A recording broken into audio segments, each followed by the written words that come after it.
CBS Sports welcomes you to the following presentation of the National Football League.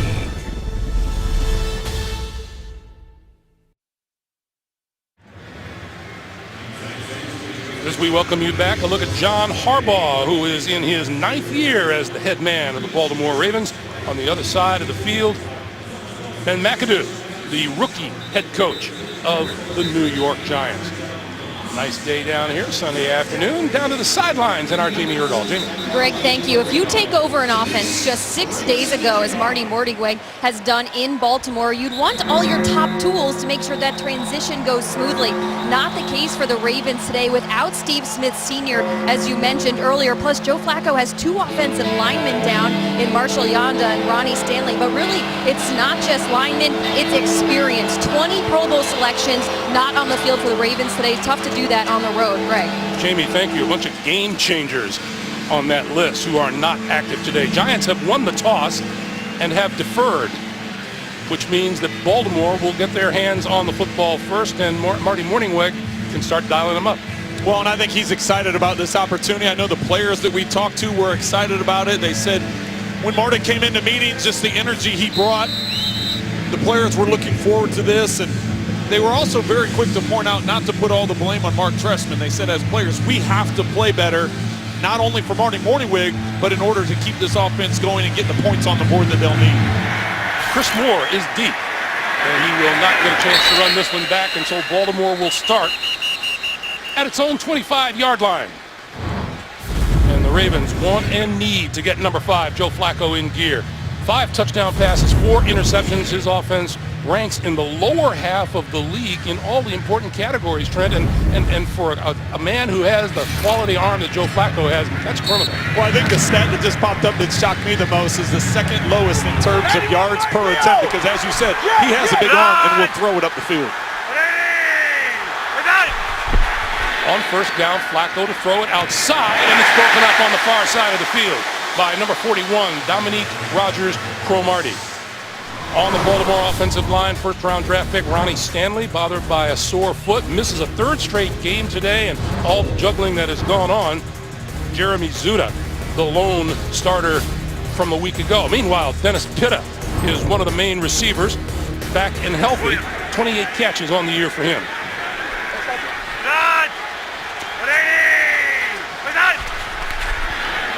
This is Terrence West, and West slips as he tries to make the cut.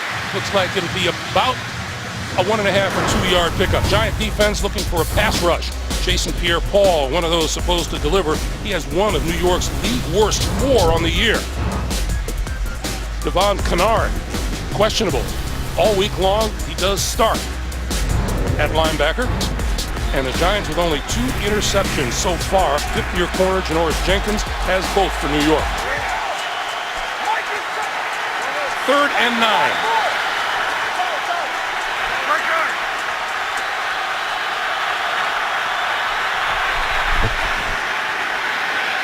Flacco under pressure as he let it go down the middle of the field and caught inside the 35 by Brashad Perriman.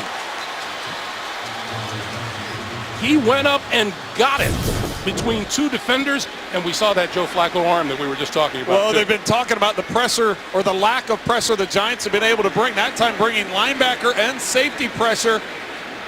And they've also we also talked about the Ravens pushing the ball up the field. This time the deep pass, and Perriman able to jump up between the 2 defenders and come down with it. 41-yard pickup.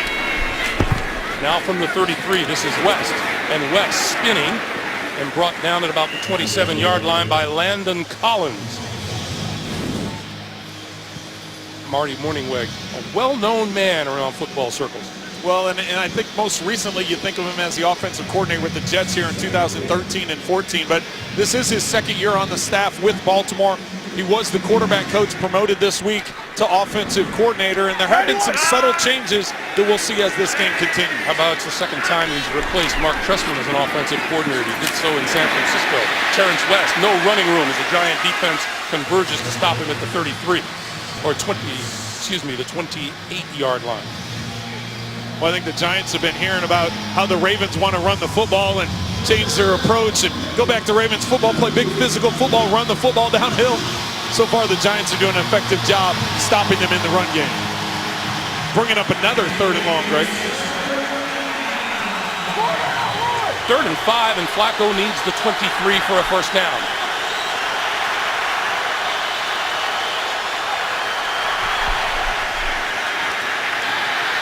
Running short of time, he got rid of it. Juszczyk out of the backfield has a first down and more. Inside the 10 to about the 5, and it'll be 1st and goal. Juszczyk is lined up in the backfield with Flacco. You can see Joe looking out to his right. Wants to find a receiver, but Juszczyk has the check down. Giants just lose him over on that far sideline. Able to collapse that pocket around Flacco, but he stands firm in there and is able to get to the check down. Juszczyk comes to the near side of the field. And the Giants trying to make a late change.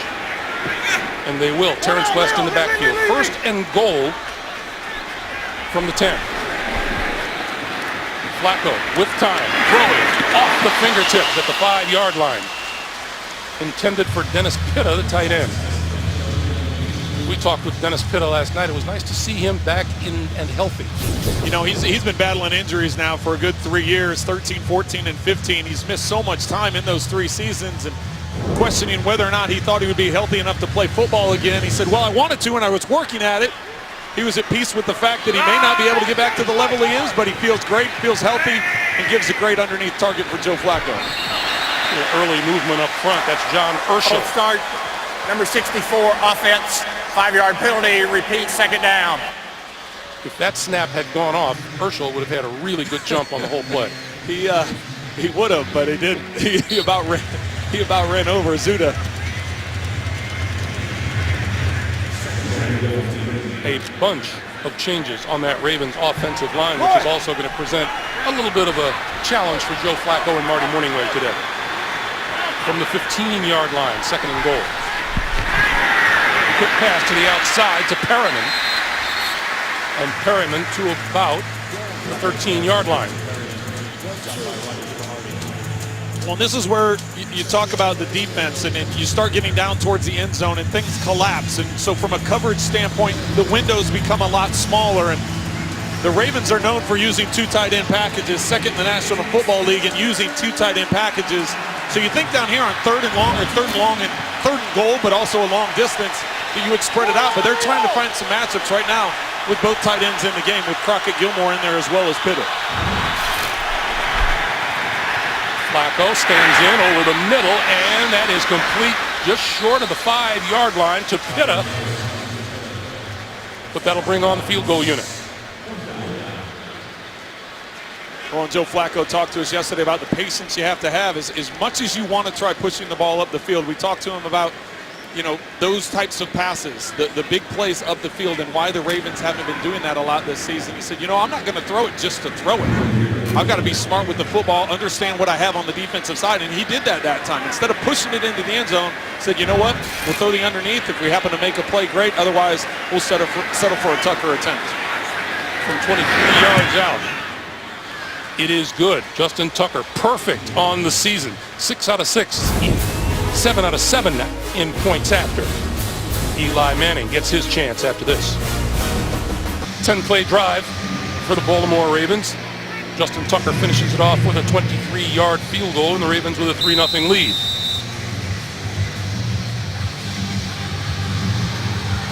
Dwayne Harris, number 3 in the NFL, beginning week 6 in kickoff returns, averaging 28.7 per try.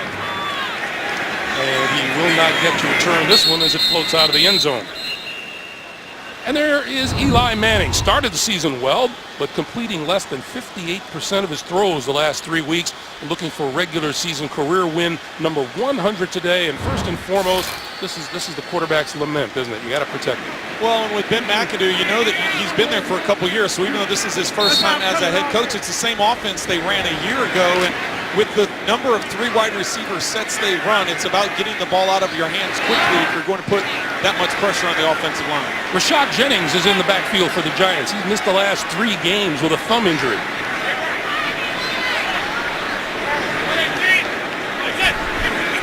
Manning with a throw, and that's Beckham. Lost the football out at the 30-yard line. and covered by Baltimore. Now, let's see what the call is. Jeff Triplett says it belongs to Baltimore. Ruling on the field is a catch, fumble, first down, Baltimore. All turnovers are automatically reviewed. The ball is clearly coming out. It's whether or not they think he has possession long enough to make it a catch.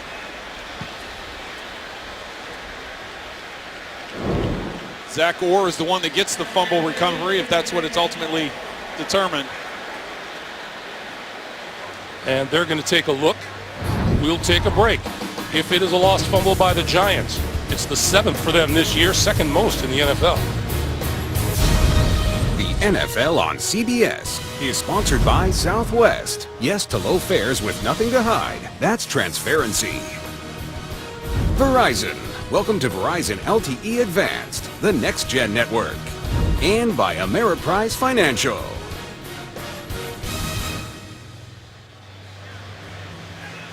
Let's go to Jeff Triplett for the decision. After reviewing the play, the ruling on the field stands. As we looked at it during the break, Trent, pretty much what we saw too. It was pretty clear it was a fumble. You have to determine if he has possession long enough and makes a football move. You can see he catches it, both feet are on the ground, both hands. He's turning upfield when the ball comes loose. Clear recovery by Zach Orr. Play fake, Flacco. Now the short pass, that's complete. Terrence West out of the backfield inside the 25 to the 22-yard line where Devon Kennard made the stop. Well, Greg, you and I both at commercial break were talking about this is the part of the field where you want to take a shot to the end zone. When you get a quick change from your defense, you're on this side of the 50. The Giants were ready for it, and Flacco had the patience to just wait and hit the check down. Is that a psychological move? You know, the team that's turned the ball over, and then all of a sudden you just try and add on. You try and keep that momentum, and you just try and add on to what's going on. 2nd and 2, West. And that's going to be no gain. It'll be 3rd and 2. Kennard combining with Landon Collins for the stop. Now, to talk about things that affect momentum, it would be big for the Giants to be able to put a stop on the Ravens after the turnover. Well, and that's the reverse side of it. So coaches always talk about situational football, and one of the things they talk about is quick change, whether it's on the offense or defensive side. How are you going to respond to quick change? And from a defensive standpoint, that's what your thought is. Okay, you get the ball on this side, you're backed up against your own end zone, you want to hold them to a field goal. Give it to West, and West straight ahead and has the first down inside the 20 to the 18-yard line. Greg, we mentioned all the changes on the offensive line for the Baltimore Ravens coming into this game today, and that time on 3rd and short when they needed it, they just powered it right through the middle behind Urschel and Zuda.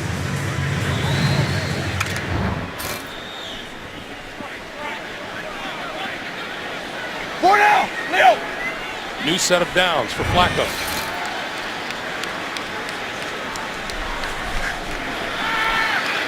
Flacco to the 15, complete to Kamar Aiken, and Aiken out of bounds at about the 6. And it'll be 1st and goal. Kamar Aiken just lined up in the left slot for Joe Flacco, and he just does an in and out. So it looks like it's going to be a dart or crossing route. He gets about 5 yards over the ball and plants his foot in the ground and escapes to the outside. So what have you seen so far from that shuffled makeshift offensive line of the Ravens, especially against the Giant defense that absolutely needs to pressure the quarterback? Well, the hard part is the Giants offensively only have the one play after the turnover, so now this defense has been on the field for a while. Flacco throwing, and to the goal line is Pitta, and Pitta is stopped at about the half-yard line. A little extracurricular going on after the play. Olivier Vernon for the Giants. You can see that that's a couple times today now. We've already seen it. So I think the Giants defense is tired of reading about they're not getting after it. Overpaid is a word that's been used. Well, that can fire you up when you're continually ask the same question over and over again, and you can see 3 tight ends on the field now for the Ravens. West, straight ahead, diving to the end zone for the touchdown.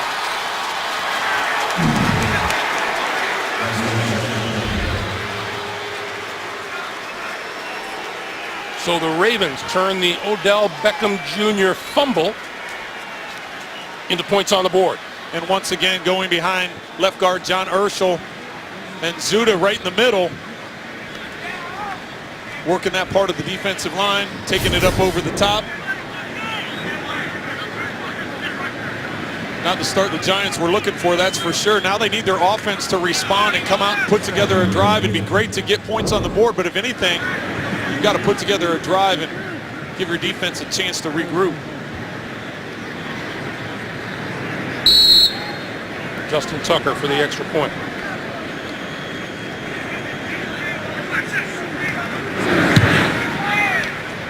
And it is good. 6:42 to play in the first quarter of a game that has been all Baltimore so far. Weddle the hit or the recovery. Terrence West the touchdown. Reminder for you, Thursday your weekend begins here. It's an NFC North grudge match. The Chicago Bears visiting the Green Bay Packers. Thursday night football on CBS and NFL Network. So how many times do you think, oh, never mind, you're going to look at it and cheat anyway? Bears and Packers meeting for the 193rd time. 193 times. It's unbelievable, the history of that matchup. And growing up in the Midwest, I watched it, I wouldn't say 103 times, but I've watched it a lot. Me too. I remember all this. Harlan Hill. I remember Harlan Hill. So here's Eli trying to jumpstart the offense. Looking for career touchdown pass number 300 on the same day that he is looking for regular season win number 100. Baltimore up 10-0. And here's Manning from his own 25. Jennings. Maybe for about 2 on that giant offensive line. A calf injury sidelines right tackle Marshall Newhouse. Bobby Hart in his second year out of Florida State starts. And all eyes, even more so now, on Odell Beckham Jr. Talented, volatile, exciting, and excitable. Well, he got off to a bad start with that turnover, so look for him to try and make up for it. Manning with time over the middle and through behind his intended receiver Victor Cruz. The Ravens 3-4 defense. Timmy Jernigan is a handful. 3 sacks, playing extremely well. How about Terrell Suggs, back for a 14th season after missing last year with a torn Achilles. Ravens all-time sack leader has a team-leading 4. And we'll keep an eye on cornerback Jimmy Smith, who through the press this week exchanged not so subtle challenges with Odell Beckham Jr.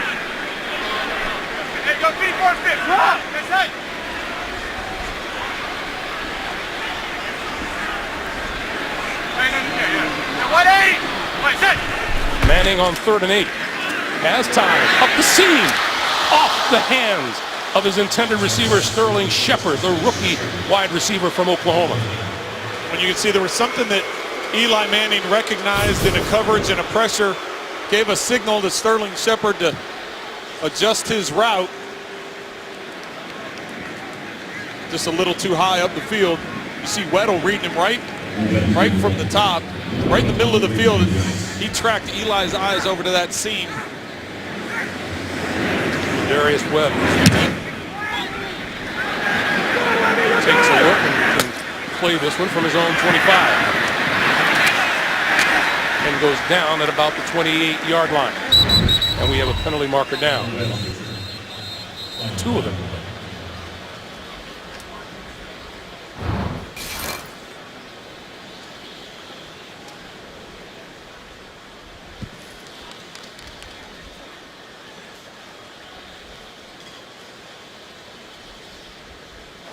During the kick, Eli used the hands to the face, number 51 of the kicking team. That 10-yard penalty added the end of the play, first down, timeout. Illegal hands to the face call, and here's Joe Flacco and company getting ready to go back to work. We're back after this. The NFL on CBS is sponsored by Fiat. And by Bud Light. Make the right call. Drink responsibly. We mentioned the Ravens have had things all their own way so far. Look at the time of possession. 8-11 to just 1 minute for the Giants. 70-yard drive to start things off for Baltimore, and then the turnover and the fumble by Odell Beckham didn't help the Giants either. Flacco for West, right side. Busts across the 40 and out to about the 42. Hey, be the first to know your team's news with the CBS Sports app. Get instant updates, expert analysis, highlights, and more. Download the CBS Sports app today. So, Trent, what are we looking for if we're looking for an offense now being directed by Marty Morningway? Well, he said some of the subtleties that we would see, and it wasn't coming directly from Marty, but from some of the players, is just some of the adjustments that you make to routes that would be different than what Mark Trestman did, and then some of the ways that you call the running game and the rhythm that you call the game. Flacco got it away, complete over the middle to Wallace, and Wallace across midfield to the Giants' 48-yard line and a first down for Baltimore. Well, Baltimore right now is doing an effective job with their play calling in that they like to get vertical routes up the field, but they have an outlet. So that time the Giants bring pressure. They brought secondary pressure from the left. Joe Flacco slides a little bit in the pocket, says, I don't have time to look for my target up the field. Go ahead and take the underneath route.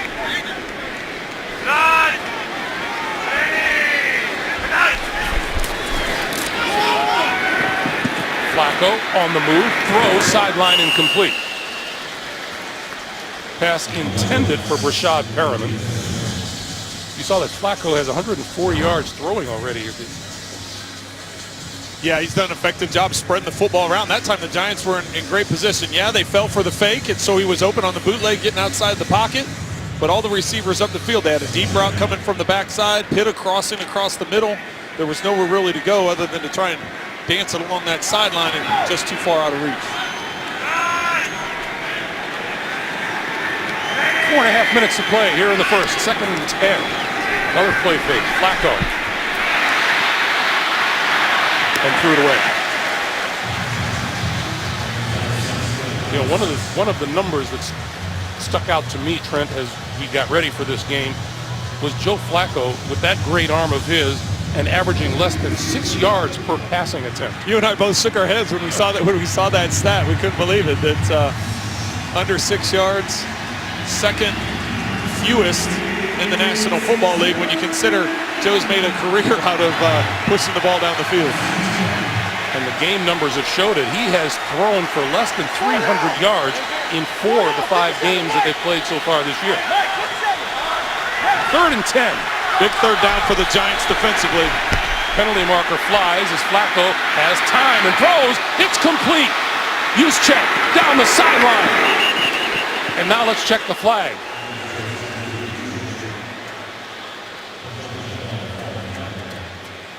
Dominique Rodgers-Cromartie came close defending on the play. Illegal formation, offense. An ineligible number was on the end of the line and had not reported. 5-yard penalty, still 3rd down. So that wipes out a 19-yard advance. Well, the one that gets lucky here is Rodgers-Cromartie. You have to understand as a defense, it's 3rd and 10. Why are you trying to undercut it and either tip the ball away, or even if you get lucky enough to dive and make the interception, because you're on the ground, you're going to get tackled right away. So in that situation, just go behind the receiver, tackle him, and force him to punt. I don't understand why he took the risk in that situation. He got lucky that they didn't get the conversion. So now it's 3rd and 15 for Baltimore. Set up the screen, and it's disrupted at the line of scrimmage by Jason Pierre-Paul. Well, defensive linemen are taught 3rd and long situations, you look for that screen, so you get that initial push off the line. He sees the way the linemen are blocking, able to get his hand up and knock it down. So Sam Cook on to punt it away for Baltimore, and Dwayne Harris is deep.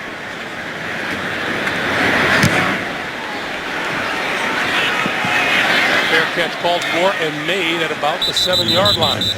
And we have a penalty marker back at the 45.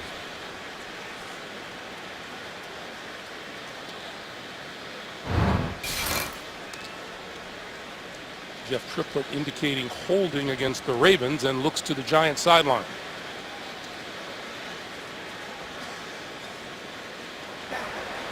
Prior to the kick, holding 46 of the kicking team. That penalty will be added to the end of the play. First down, timeout. So they will tack on the yardage. Morgan Cox, the long snapper, was the guilty party. Before the game today, here in the stadium, we took a moment of silence to honor Dennis Byrd, who passed away yesterday after a car accident taking place outside of Tulsa, Oklahoma at the age of 50. Played 4 years in the NFL for the New York Jets before being paralyzed by a play on the field, which ended his career. He is survived by his wife Angela and his 4 children, and I have to tell you, if you were ever privileged to know Dennis Byrd, then you'd remember it for a long, long time. A real tragedy, Greg. The Giants at their own 18-yard line.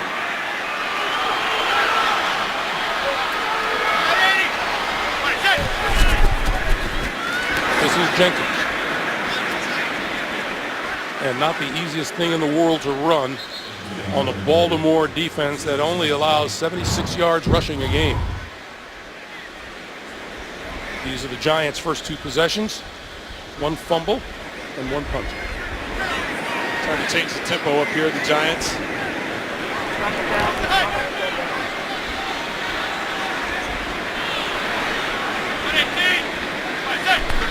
On 2nd and 8. Man 8 for Jenkins. There's just no running room against this Baltimore defense. Not a lot of space right now for the Giants, and they've got to try and get something going. You just put up what their last or their first 2 series have been, and if anything, give their defense a rest. But offensively, just have to get something going. They've been struggling now the last 3 weeks on offense. Get a conversion back. 3rd and 5.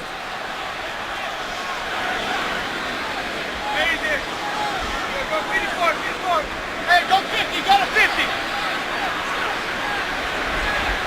118. Manning looks this way. That is complete to Sterling Shepard, and Shepard to about the 32-yard line. It looks to be about a yard shy of a first down. The fans boo as the punting unit comes on, but that feels like the right call here. Yeah, it's too early to be that risky and go for it on 4th down in your own territory. You know, the fans may be booing about the play selection, but that's really all Eli Manning had on that play. When you look at the pressure, they angled protection to a certain defender. They dropped out there. They overloaded one side, so someone's coming free. You have hot receivers, so Eli Manning did the right thing. It's just the Ravens had a good call. Darius Webb is going to let this one bounce inside the 15, and it'll be down at the 15-yard line. And we have a penalty marker and an injured Giant at midfield.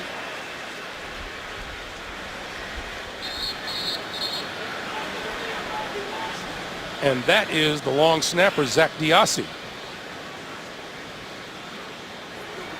During the kick, holding, number 91 of the return team.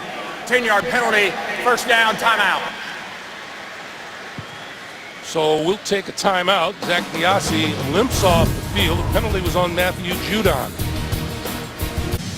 Hey, tomorrow it's a night full of laughs, starting with the all-new episodes of TV's #1 comedy, The Big Bang Theory, followed by TV's #1 new comedy, Kevin Can Wait. And then don't miss a new Two Broke Girls in the season premiere of The Odd Couple, only CBS.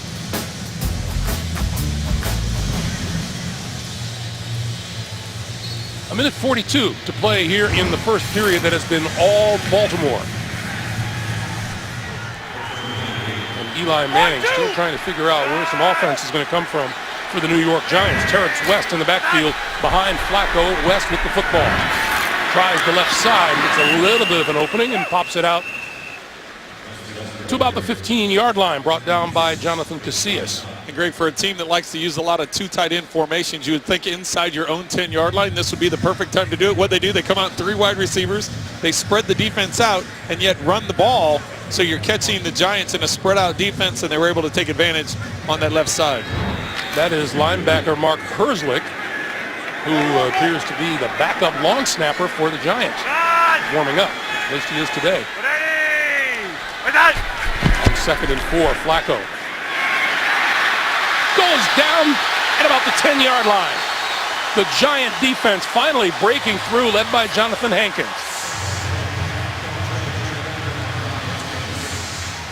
Well, and if you're a Ravens fan, anytime you see people falling around the legs of Joe Flacco after last year tearing his ACL in Week 11 and be able to make the comeback that he's been able to make so far this year. He does have a brace on that left knee.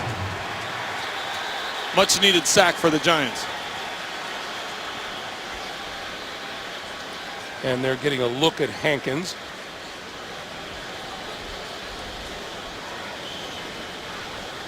Who was on one knee at about the 16 or 17-yard line.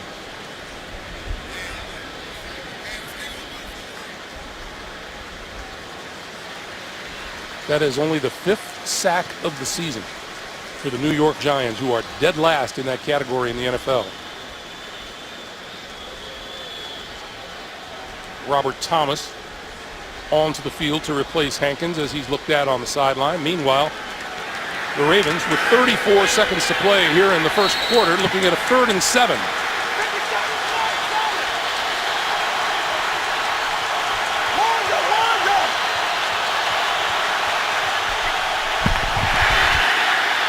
Flacco out to the outside, Juszczyk, and Juszczyk brought down short of the first down, and that'll force the punting unit. Dominique Rodgers, Cromartie, and Leon Hall combining to stop him. Well, and Steve Spagnuolo that time deciding to change things up. They brought pressure with secondary, with linebackers. That time they had 7 guys on the line of scrimmage, only rushed 4, dropped back into coverage and made the tackle. On the first quarter. A first quarter to forget for the New York Giants. It's been all Baltimore so far. 10-0 lead. This is the NFL on CBS.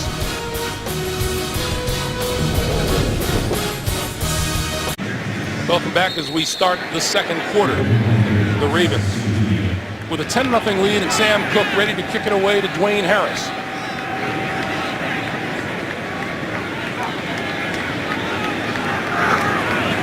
Penalty marker flies. And this will chase Harris back almost to his own 25, dodges the first man, and is brought down at about the 35. And now let's check the flag.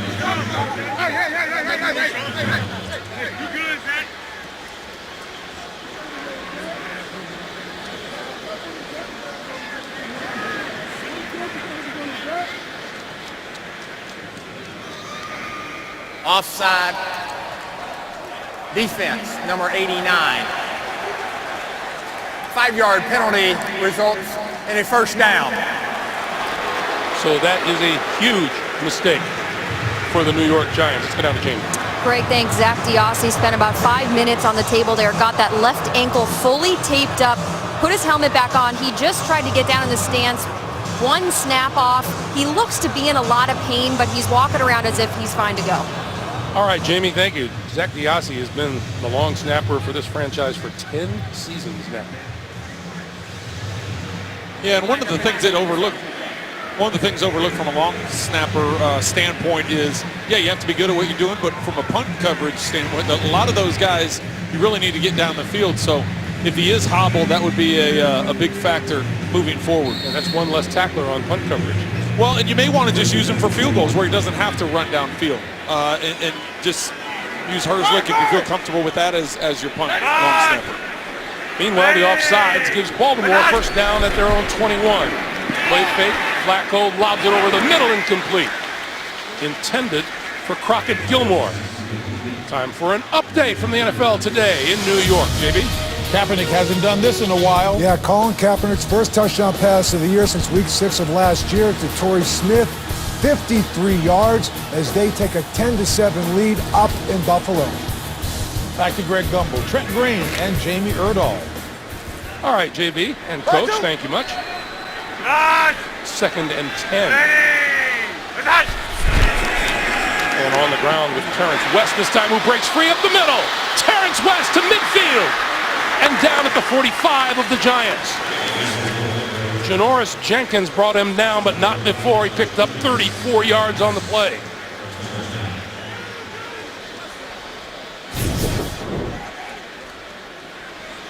It's just a run to the left. He's going to create and get into the backfield. Watch the job of the offensive line. We talked about all the changes up front, but most of their consistent play, most of their consistent big runs have been behind Urschel and Zuda to that left side. That time West just getting through into the secondary. Dixon. Inside the 40 to the 39, and that's Jason Pierre-Paul on the tackle. You know, John Harbaugh has been pretty staunch all week, and he reiterated in our meeting with him last night. Everyone was pressuring him and wondering, who's going to play, who's going to play? And he said, I don't know until Sunday who's going to be able to play, but whoever can play, they'll be out there, and that's who I'll be coaching. Well, and when they brought us all the lineup changes, and 4 of the 5 offensive linemen were different, they moved around, then we knew he was telling us the truth because we really didn't know. This is Dixon. Nice little cutback to the 35. No, I'm not implying that they don't always tell us the truth, though. Oh. Right, Greg?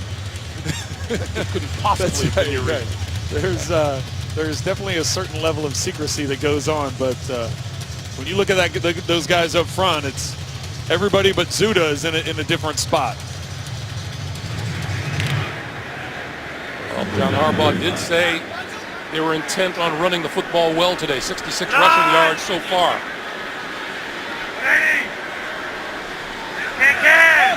First down from the 35. Flacco to pitch for West. And West lunges forward to maybe the 34 for a gain of a yard, brought down by Olivier Vernon.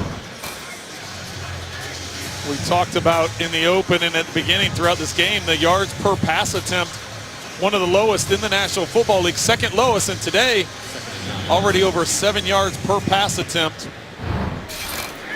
Just a short period of time with Marty Morningwig as offensive coordinator. And if you want to stretch the field, if you're Baltimore, Mike Wallace is a pretty good candidate to do that. Straight drop. Flacco has time to look around and then drops it off over the middle as a penalty marker flies in the backfield.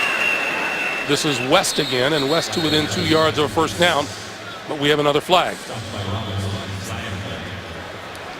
Prior to pass, holding, number 80, offense. 10-yard penalty, repeat second down. That's on the tight end, Gilmore. Gilmore, I believe, is matched up on Olivier Vernon.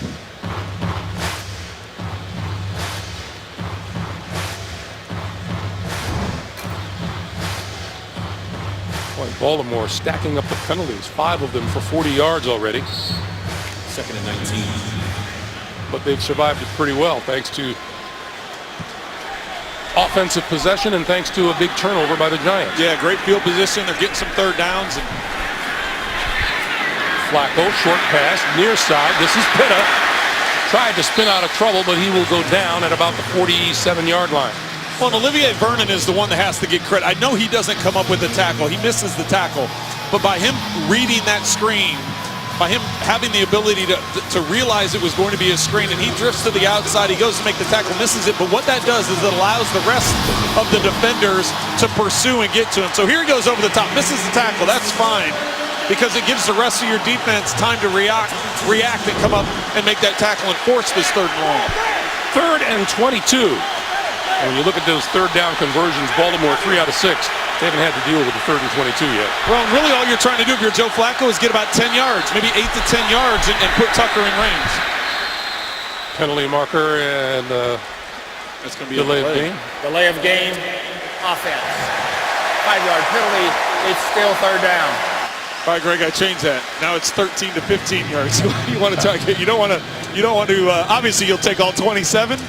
But if you can get this, you've got one of the best kickers in the National Football League in Tucker. So if you can get good 13, 15 yards here, put him in position.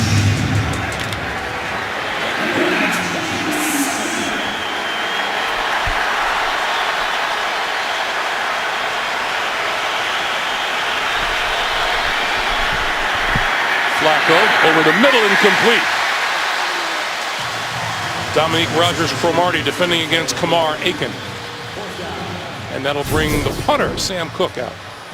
Aiken lined up in that left slot again. He's been there a couple times already today. He did the route earlier where he came in and went back out and was able to beat Cromartie on that route. This time just running over the middle, trying to sit down. You see the direction of where that pass is, trying to throw it away from Cromartie. Just not close enough to bring it in. Dwayne Harris back at his own 10-yard line.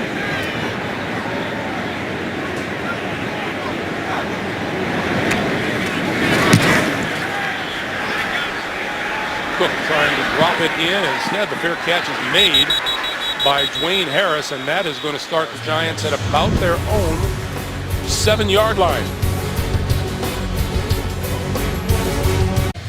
Welcome back as the Giants get set to start deep in the hole again. Their starting position has been no great shakes, Trent. And they haven't been able, as you can see from the possessions, 2 3-and-outs, and of course the fumble on the first play of the game. So it's important for them to change field position. The former Baltimore Raven, Bobby Rainey, takes the handoff and pushes it out across the 10 to the 11-yard line. And what I mean by change field position, Greg, is you obviously want to get points on every drive, but the fact that they've been pinned down inside their own 25, inside their own 20 so many times, you need to get some first downs. You need to get things moving and flip the field on the Ravens a little bit. And heavy, go gun, go gun, go gun. Heavy, heavy, heavy, heavy. Hey. 118. Right, set. Manning on 2nd and 6. Steps up, throws over the middle, and that's complete to Rainey out of the backfield, and Rainey has a first down at about the 18-yard line and gets the cheer from the crowd. Oh, what a crowd, huh? The response of crossing the first down. Oh, the first down marker. It was the first down of the day. Never does that for you, right? Manning in and out of the hands of Victor Cruz. Well, that's what happens when you're struggling as an offense. Sometimes you try and do too much. We saw it on the first play of the game with Odell Beckham Jr. after the catch, trying to spin and do too much. The fumble ended up happening that time. Victor Cruz trying to take off and run before he secures the catch, and he ultimately drops it.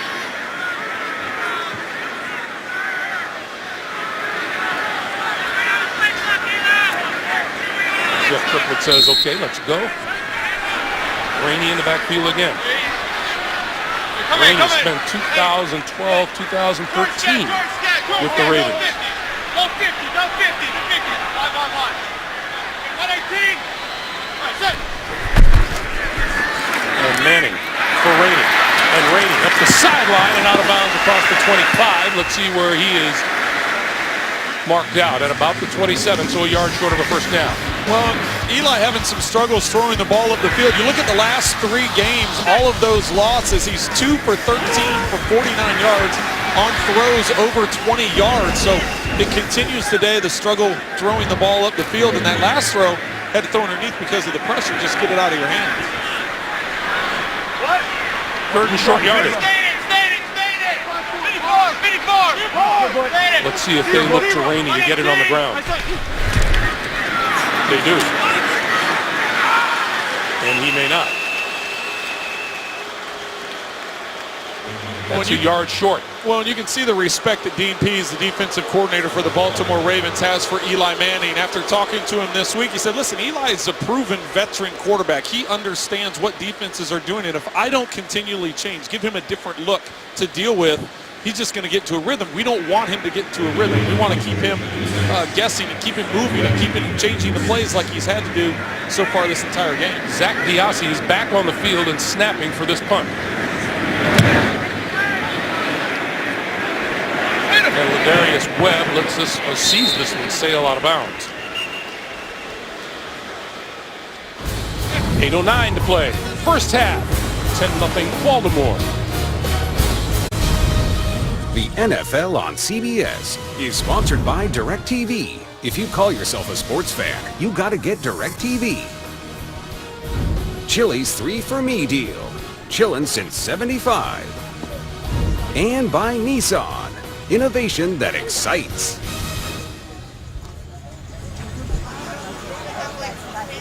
If you're wondering where Trent's headed after the game, that is a pick-your-own pumpkin patch over at Demarest Farms in nearby Hillsdale, New Jersey.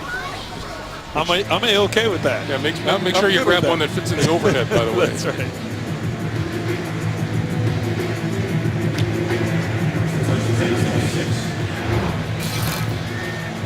The Ravens at their own 26-yard line.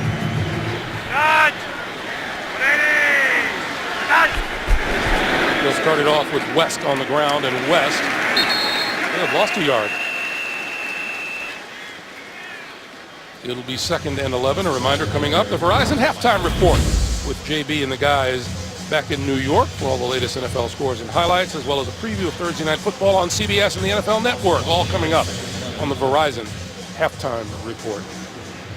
Did Mr. Barkley have a good time earlier today in the pregame? I'm sure he did. I've never seen him have a bad time. Exactly. 30-second offensive play. Flacco going to go deep down the middle of the field and overthrowing everybody, although the diving attempt at the interception made by Janoris Jenkins.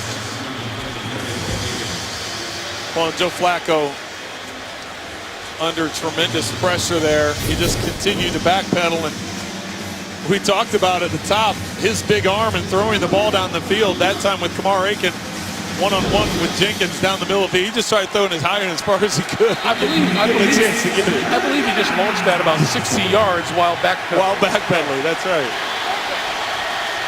So 3rd and 11.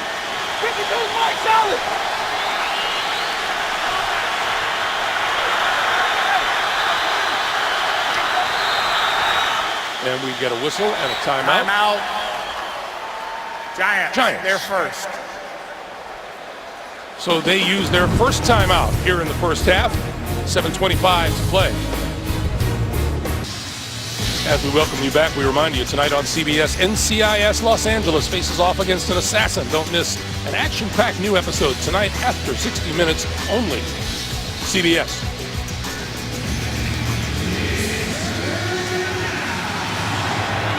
The third down story for the Ravens. Who converted 3 of their first 4 third down opportunities and gone 0 for 3 since. And now on 3rd and 11. Flacco throwing and underthrows and off the mark. Intended for Mike Wallace. That's at least 4 or 5 times today that we've seen the Giants bring pressure with their secondary. That time bringing both Leon Hall and Rogers Cromartie off the edges. That long and down in distance, the Ravens trying to push it up the field, not able to because of the pressure. And Harris pulls this one in just short of the 15-yard line and escapes a tackler, escapes 2 more before he dives forward to about the 19. They're going to mark him down at the 20. So now, onto the field. Eli in the offense. We go down to Jamie. Greg, thanks. So much has been made about Odell Beckham Jr.'s behavior on the field, but when we met with the team on Friday, Eli Manning put it pretty simply. He's not a distraction. Odell Beckham said, you know, he tries to never regret anything because in that moment, that's something you wanted to do. Now, we have this video of him interacting with the net on the sideline. I'm going to go ahead and say maybe he regretted kicking it since he gave it such affection the second time around, but he said he's going to remain himself and he's not going to take the claws off the cat, as he likes to say. Jamie, thank you. Beckham with the catch here and bumped out of bounds at the 25-yard line. You know, in conversations with Odell and with Coach McAdoo and with Eli Manning, he said they just want him to get back to having fun, and he said he wants to do the same thing. Well, he loves football. He has a passion for football, and he doesn't want to take that passion away. Now, has he overdone it on occasion? Absolutely he has. Manning going to go deep. Beckham, incomplete, knocked away by Jimmy Smith. And as soon as Terrell Suggs jumped off sides, Eli Manning knew he was going to take a shot down the field. And Beckham still on his back inside the 30-yard line. Defense, number 55. 5-yard penalty, repeat second down. Not to speculate too much, but you almost got to think this is him just getting the wind knocked out of him the way he landed. Correction. The penalty will result in a first down.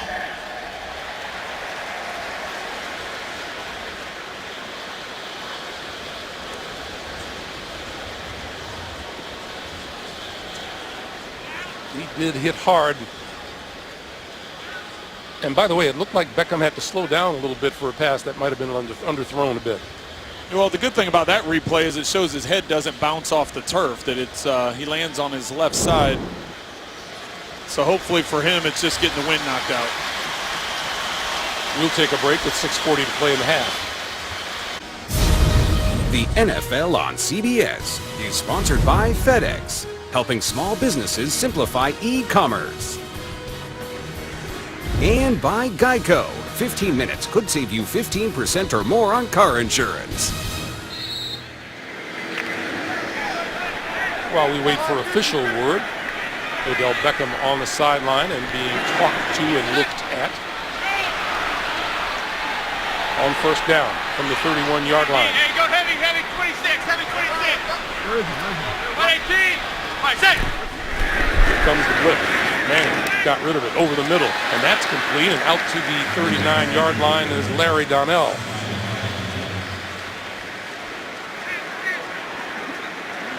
And here comes ODJ. Who wants to know what the play is? Well, and our mics can pick up a lot of what Eli's doing at the line of scrimmage and how they're changing protections and moving guys around. This is Rashad Jennings, and that's virtually no gain.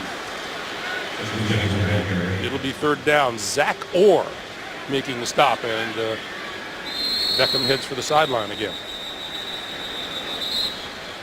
He's going out. It looks like Gerard Powers for the Ravens is slow to get off the field as well.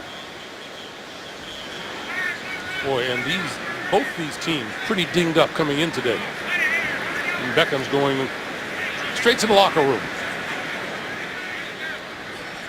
We'll keep track of him as we look at a 3rd and 1 now for the Giants. We're trying to get something done before halftime, but again, Trent, we talked about it at the beginning of the day that offense just has not looked in sync.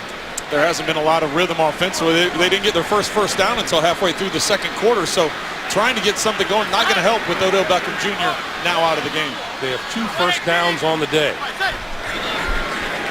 Manning, sideline, and that is grabbed by Victor Cruz for a first down. Well, when you talk about somebody that's had to deal with injuries over the last couple seasons, and with Beckham Jr. now out of the game, Victor Cruz is going to have to step up even more. That's the first catch in 2 weeks for Victor Cruz. Manning out to the near side, and that's Jennings out of the backfield to about the 45-yard line. Jimmy Smith coming up from the secondary to make the stop. And we get a timeout called on the field.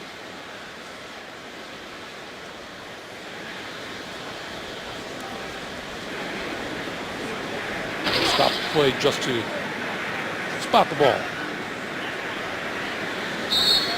Jimmy Smith got banged up on that last play. Right. Yep. Will Davis is in to replace him on 2nd and 9. Manning. And finds the tight end, Will Tye, over the middle, and he gets a first down at the Baltimore 45. Well, so much has been made about the wide receivers, and rightfully so for the Giants, but Will Tye in his own right coming into today, 14 catches for 120 yards. He's a good presence in the middle of the field for Eli. And Manning back to the hurry up, and this is Jennings, and Jennings to about the 40. Clock continues to move, 4:15 to play here in the first half. And the Giants trying to make some sort of a statement before they go to the locker room. Well, Greg, this is the first time we've seen any semblance of rhythm for the Giants offensively. 118. All right, set. Quick pass again, and this one behind Sterling Shepard, the rookie out of Oklahoma. Well, watch McClellan, 50 there. If he ends up leading that's just not being on the same page with Shepard. Shepard, if he gears that down a little bit and sits in that hole, that's Eli trying to protect his receiver instead of leading him into a explosive collision. Jimmy Smith back onto the field at cornerback for Baltimore.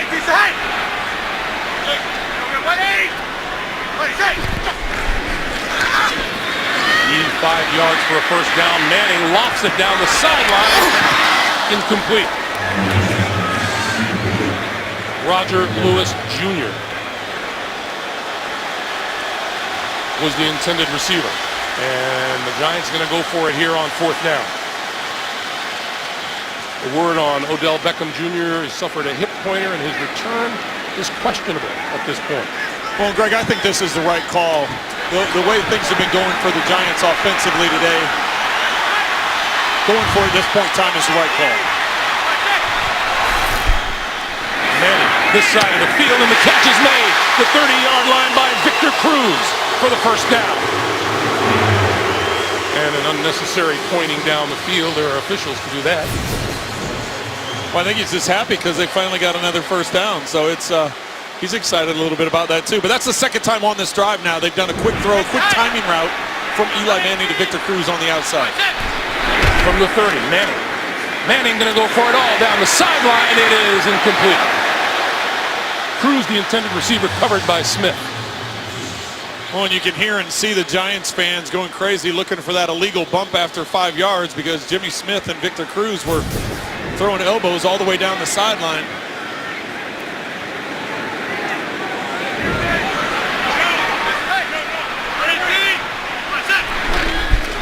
Second and 10. This is Rainey and Rainey dipping back and forth, and some pushing and shoving after the play. 50 is Albert McClellan, and he was going at it with Bobby Hart.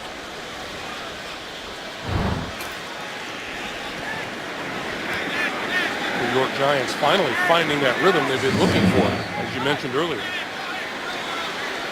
What a nice run by Bobby Rainey on that last play, showing good footwork and patience, waiting for his blockers, bouncing into the right hole, and then obviously dragging the defender there for an extra couple yards. 3rd and 4. Manning, corner, has the man open, touchdown!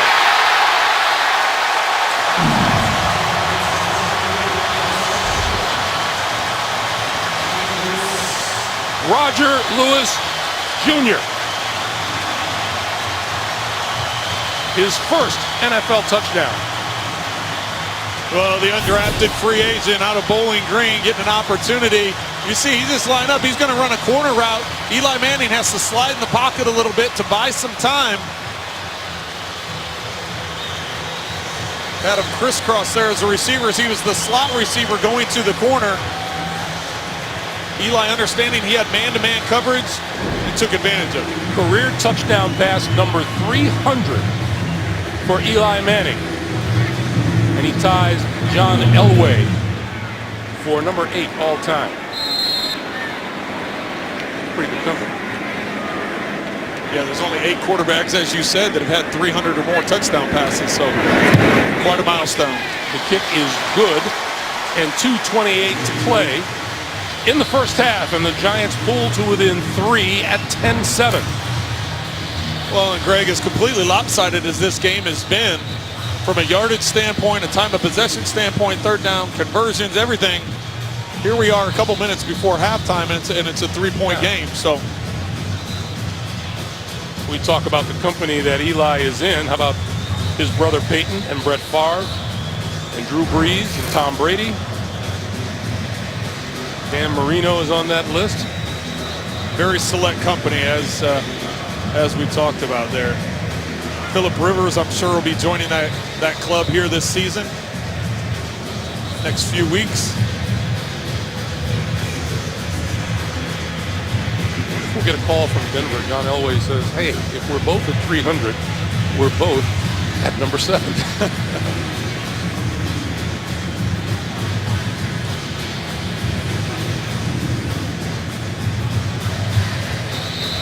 Once upon a time, Eli Manning and Phillip Rivers crossed paths on draft day. Look at the numbers. Look at the series, the numbers, how close they are. Yeah, that was a pretty dramatic draft day for both of those teams, and great production out of both quarterbacks. Chris Moore will not run it out of the end zone, and so Baltimore will start at its own 25-yard line. And of course, the whole what-if thing that goes on is, if Eli ends up in San Diego, what happens with his career? If Phillip Rivers ends up in New York, what happens with his career in terms of championships and Super Bowls and those kinds of things? Because as we can see, both of them have very similar numbers. Phillip Rivers has not had the chance to play in the big game the way Eli has. Still a heck of a quarterback. 2:28 to play.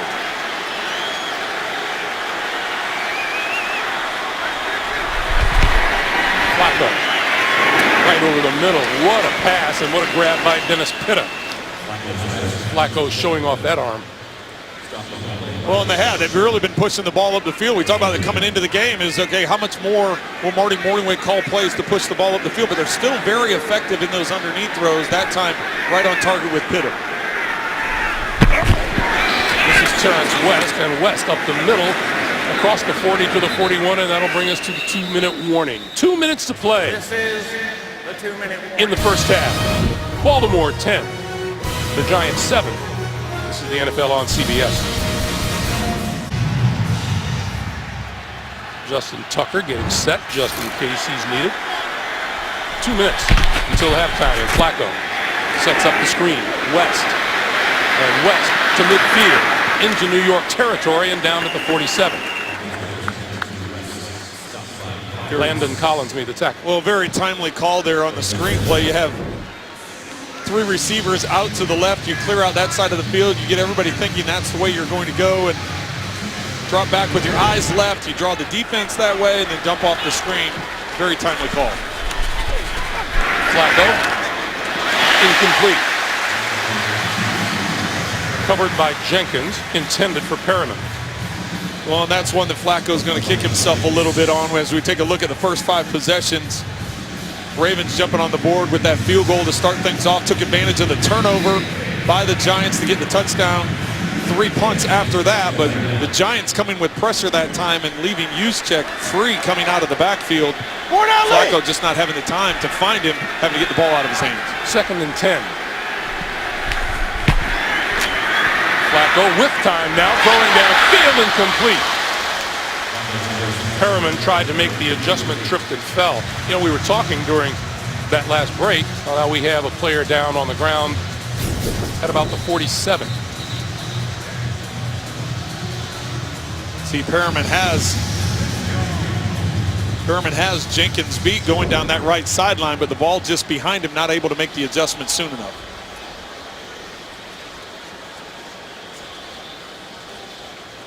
Looks like Keenan Robinson, the 5th-year linebacker. He will hop off the field. So that costs the Giants a timeout, and they have 1 remaining. Baltimore with all 3 of theirs to use here in the last 122.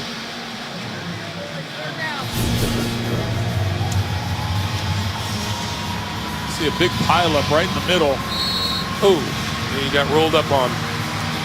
Looked like JPP was the one that was kind of fell into the back of his legs. That happens so often in the middle of that line, whether you're an offensive lineman, someone coming in the back there, the defensive lineman. But big third down here for both teams.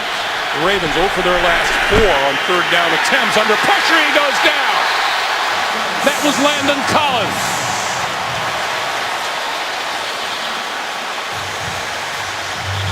Well, for a team that coming into today only had 4 sacks, you'll see Collins coming from the secondary.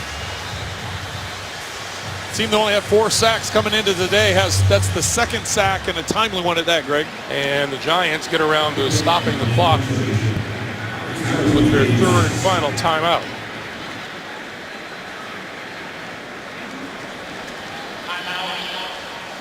It's been something that's missing from the Giants' arsenal, and that's getting after the quarterback. Well, and you take some risk when you're bringing the secondary defenders. That's at least a half dozen times where we've seen a nickelback, a safety, a corner. You're taking some risk doing that, but they've been effective with it, getting pressure and either getting the sack or causing Joe Flacco to get rid of the ball sooner than he wanted to. 2 of them today.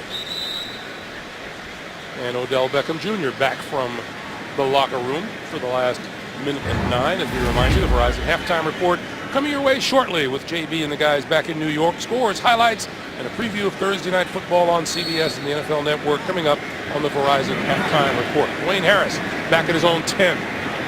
Well, Greg, I'm a little surprised to see Odell Beckham Jr. come out. Knowing you're a minute from halftime, I thought he would stay in there and trying to get whatever treatment he wanted, but obviously wants to come out and try and contribute on this this final drive. Short punt is grabbed by Harris and falls forward to about the 22 or 23-yard line. And he is running on the field coming in the game.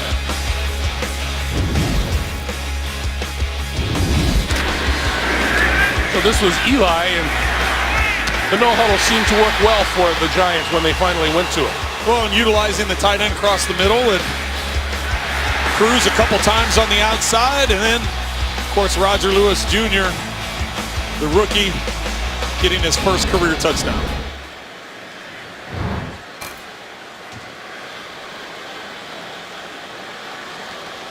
So the line of scrimmage now the 23-yard line, and there are no illegal block in the back on the kicking team. Number 46. The 10-yard penalty will be enforced from the end of the play.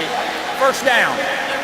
You know, that call is on Morgan Cox, the long snapper, and I don't know that we've talked about long snappers so much in one game. Well, and I don't know if I've ever heard of a block in the back for a team that's covering the punt.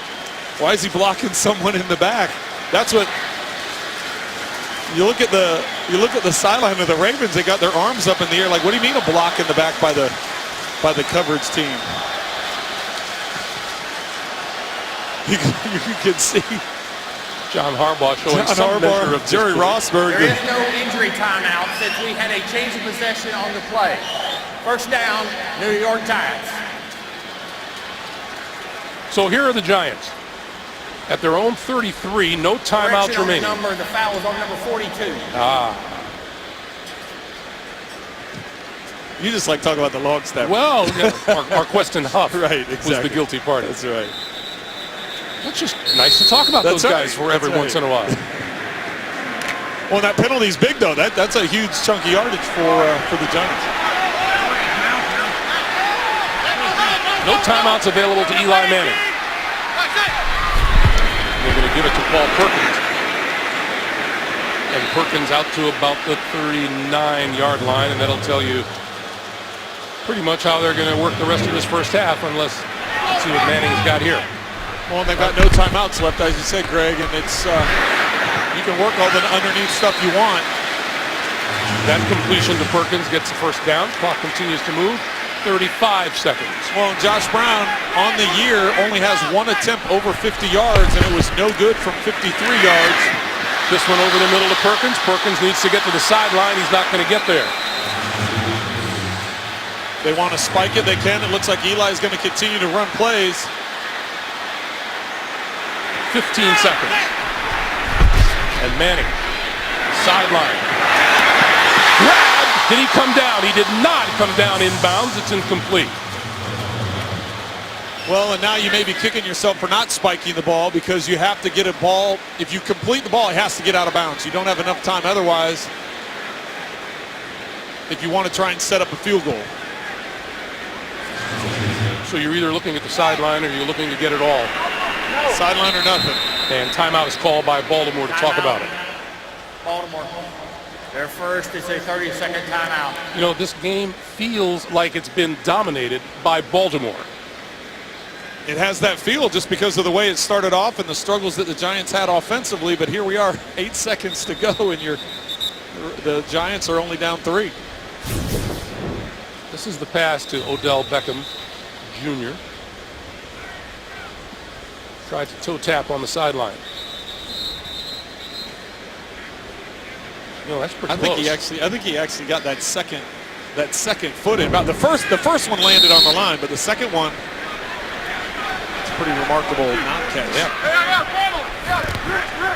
Hold on. We got one right here. 8 seconds, no timeouts. What's going on here? 118. 118. Manning, sideline.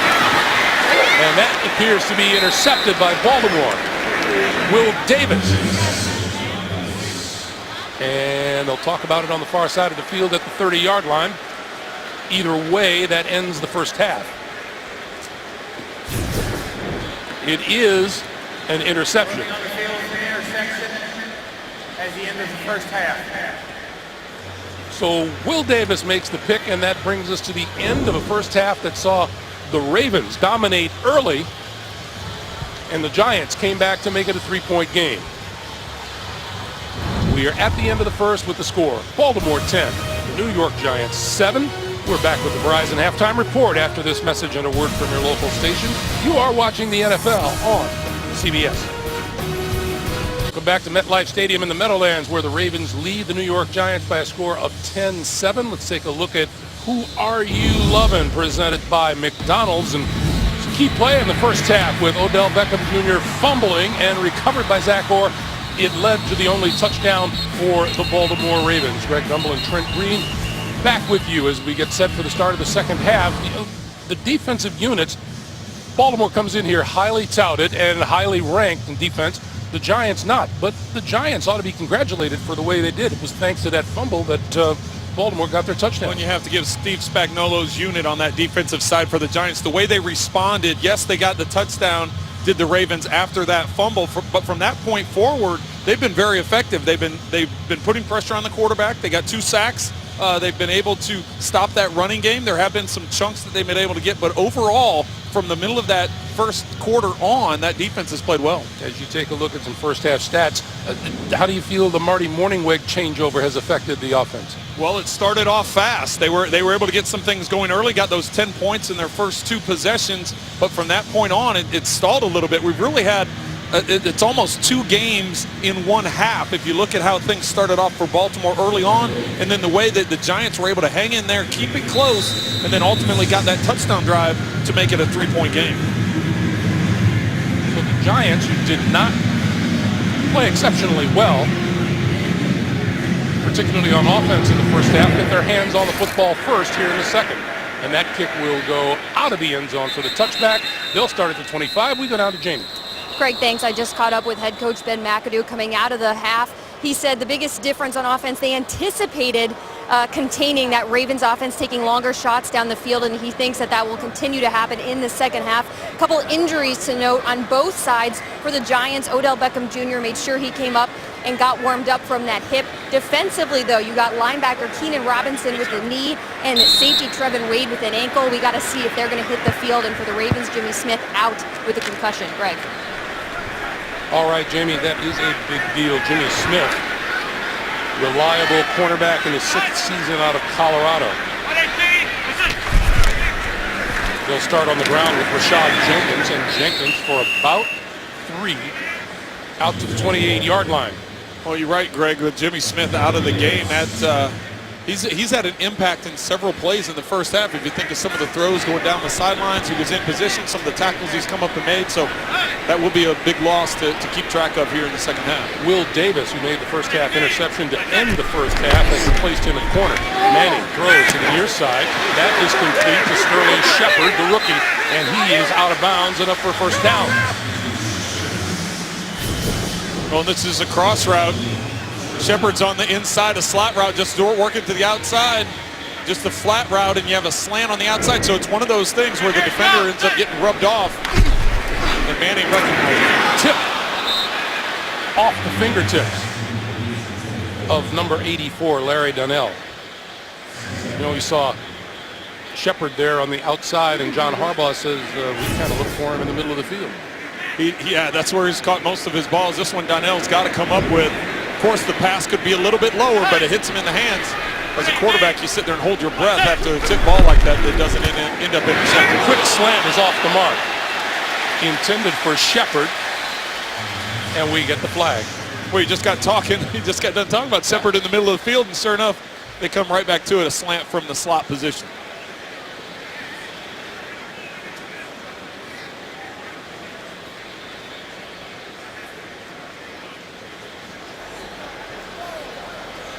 Pass interference, defense, number 36. Restricted the receiver, grabbed him and restricted him while the ball was in the air. Ball will be placed at one of the fouls, first down. That is the rookie Tavon Young. That's an easy one to call. you can see from this angle that the body and the arm extend and pull the jersey back. Couldn't see the jersey, but you could see the reaction. He had no choice but to call that. You know, it would seem, Trent, that the Giants have found something here with no huddle and just coming up to the line. You know, they really got things going in the first half when they made some adjustments at that time to change the rhythm up. Beckham up the sideline. That's a pretty good little explosion after the catch. Well, just a little two-step route, quick look route, and that's why you get the ball. You have certain playmakers that you get the ball in their hands as quickly as you possibly can and let them do their job. Manning, far side again, and that is complete. And once again, Odell Beckham Jr., who was talking about he just wants to concentrate on playing football, which is a good thing. Well, and there's so many other distractions going on, and rightfully so. He's brought a lot of it on himself, but he has such a passion for the game. It's pretty evident when you meet him. Manning for Shepard, and hit by Sharice Wright. And Shepard comes up limping just a bit. Well, in the previous two plays, they'd been attacking the other side with Will Davis. He stays on the field. However, he looks to be in some pain in the slot.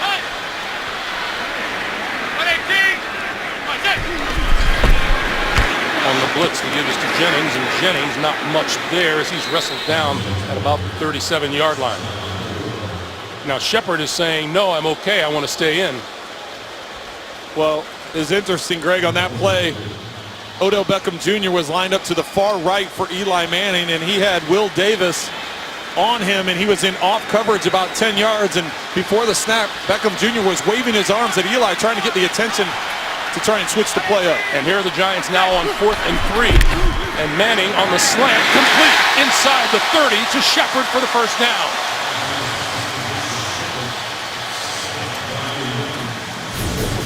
Shepard one-on-one with Tavon Young against the rookie. We just got through talking about John Harbaugh mentioning it to us that Sterling Shepard likes to use that middle of the field, and now they've gone to him a couple times on this drive. And hurry up works really good for the New York Giants now. Manning. And once again to the tight end, Donnell, who was a big target at 6'6", 265. And that's one you have to bring in. You know you're going to take a hit when you see roll coverage. It's safety help over the top. You got to recognize that as a receiver. Eli obviously recognized it, put the ball on his body, and allowed him to protect himself. Remember when Baltimore had the 9-1 advantage on first down? 12-11 now. The Giants have had one more first down. Seems like a completely different game ago. If you think about how the first quarter went, you and I were both sitting here saying, okay, can they get a first down? Can the Giants get something going? And now all of a sudden here, they've been moving the ball very effectively. 3rd and 2, Manning throws this side, and that's complete. Fighting for the goal line, he reached the 2. That's Victor Cruz. It'll be 1st and goal. We've been very critical of the Giants and their pass protection, how Eli Manning has been under heat. Not only this game, but in previous games. This time they gave him great protection. He slid and went through 3 different progressions before finding Cruz. The fake to Rainey. Throwing to the end zone. Incomplete. Flags all over the place. Well, they're going to get McClellan. He basically clotheslined Victor Cruz trying to get out into the flat.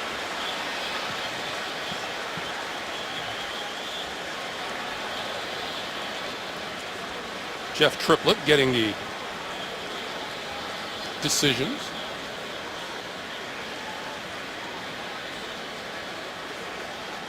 Victor Cruz working from behind the line of scrimmage after the play fake, trying to get out into the flat. There are 2 fouls on the play. Holding, defense. That penalty is declined. Pass interference, number 31 in the end zone. That penalty is accepted. The ball will be placed at the 1-yard line. First down. Will Davis guilty of the end zone flag. There's McClellan right here, and you're going to get Victor Cruz working behind, trying to get to the outside. Now that's going to be the holding call. The Pass interference will be up here at the top at the end of the play, but watch Cruz get clotheslined as McClellan gets to the outside, and then at the end of the play is where the pass interference came in. First and goal for the Giants at the 1. Rashad Jennings behind Manning. Hey, hold on. Eric, give me 5. 118. That's it. Jennings, and they'll lose yardage. That Baltimore defense converged, led by Terrell Suggs. Well, Michael Pierce in the middle of that line, the rookie just getting penetration. That allows and frees up everybody, the linebackers. Talk to Dean Pease about what the Ravens like to do, and it all starts with those big bodies up front. Allows their linebackers to make plays. Sorry about that, Greg. 13th play of this drive. Second and goal now from the 3. You got Beckham against Weddle right here in the slot. Manning looks left, pulls it down, now throws, and threw it away. And that was Beckham with Weddle right on him. Well, Weddle tried playing to the outside. He looked like he had help on the inside from the linebacker. Trying to play a little bracket coverage on it. Beckham Jr. still able to get across Weddle's face, get to the corner. So now Beckham moves to the top of your screen, far outside. Jennings in the backfield, third and goal from the 3. You got one-on-one up here, as you said. Beckham Jr. up top. 118. That's it. Manning, whip time, throws back this way, incomplete. Intended for Roger Lewis Jr., defended by Sharice Wright, and it'll be 4th and goal. Eli's eyes started off looking in Beckham Jr.'s direction, and then he comes back across the field. Well, that looks like a definite shove before the football got there. Roger Lewis Jr. looking for the flag, and after seeing that replay, he has a very real argument. Josh Brown.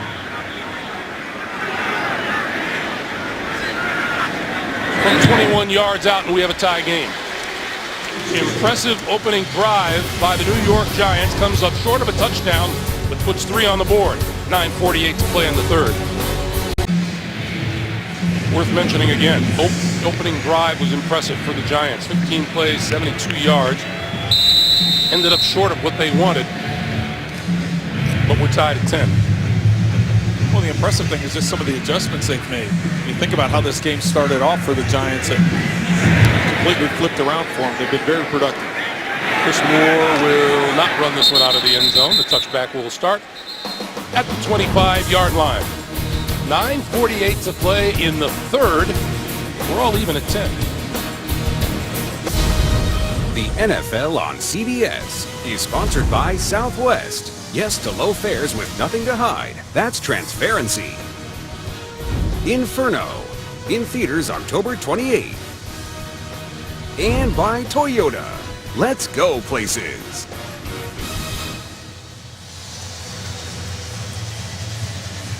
.9:48 to play here in the 3rd. The last time the Ravens had an offensive snap was at 2. That's 35 minutes ago. Holy smokes. Joe Flacco, look at those numbers there. Started 8 of 10 throwing the ball, and he has a completion here to Terrence West out of the backfield. Breaking tackles. And out close to the 35-yard line. He'll be about a half a yard or a yard shy of a first down. Well, Jeremy Zuda looks like he's going to have to come out of the game. He lost his shoe. That's not the position. Concerned he was the only starter that they had in the regular spot to start this game off. Looks like his foot is cramping a little bit. Now, how about that number? Baltimore. Yeah, you got to call timeout if you want him to stay in the game. Otherwise, I'm not sure they can afford any more losses on the offensive line. War of attrition continues on the offensive line with Baltimore. Jeremy Zuda came out of the lineup. John Urschel has moved to center on that snap, and Terrence West gets stopped by Landon Collins. And here comes Zuda back onto the field as we get a little shoving at about the 35-yard line. That's Jason Pierre-Paul. Well, before we went to commercial, they said that it was a timeout because it was an injury and Zuda left for a play. The Ravens got their timeout back, so that's important to remove moving forward. Zuda came out for that one play. The timeout returned to the Ravens. And he is now back onto the field. Third and short yardage. West. And he spins for the first down across the 35. Well, give West the credit to get that first down. There were two defenders. He did that spin move right at the line of scrimmage.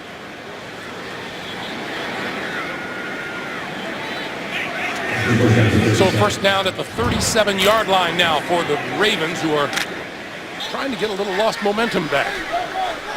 Yeah, you look at that stat. How about that graphic? The Giants didn't get a first down until halfway through the second quarter. Piling up 14 since then. Flacco on the slant, incomplete. Broken up by Janoris Jenkins, intended for Perriman. Gives us an opportunity to remind you with NFL Game Pass, replay the games you missed with condensed games in 45 minutes or the full broadcast versions. Get the new midseason offer today at NFL.com/Game Pass.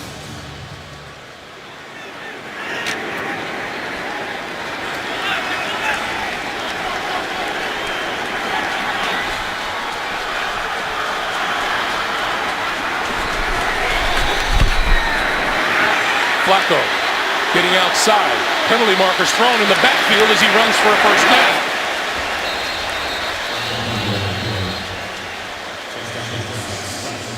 I'm guessing a hold on the Ravens as Flacco was able to get to the outside. Well, and you forget how Holding. as we hear the penalty Number here. 72 offense.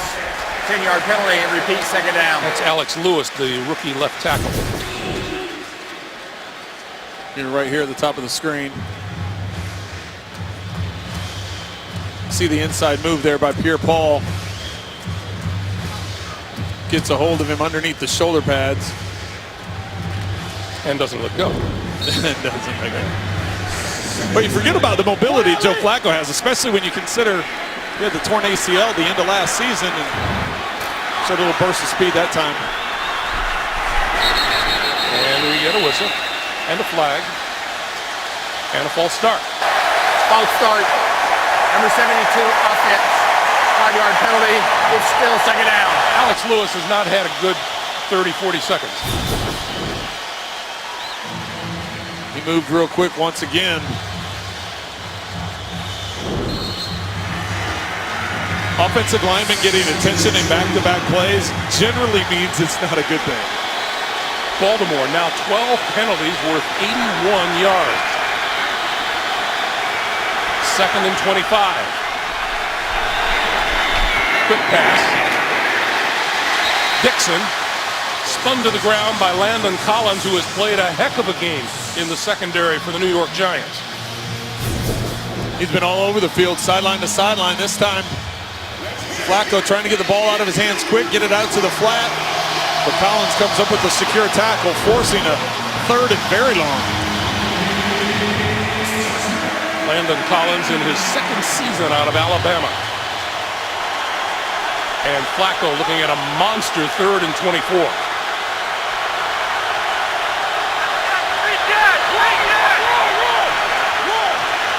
Play clock down to 3, down to 2. They get the snap away. Flacco throws. It is complete.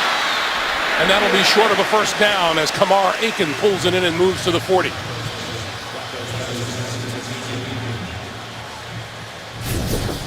Well, the Ravens, after starting off the game 3 for 4 on third down conversions, now only 1 of 7.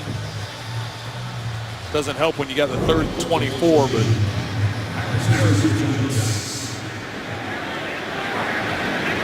Dwayne Harris is deep. He will make the catch at his 5. And tripped up and fall from behind. Making the stop is Marqueston Huff. Good special teams tackle. 5:51 to play in a tie game in the third. The NFL on CBS is sponsored by State Farm. Talk to an agent today at 800-STATE-FARM. And by McDonald's. I'm loving it.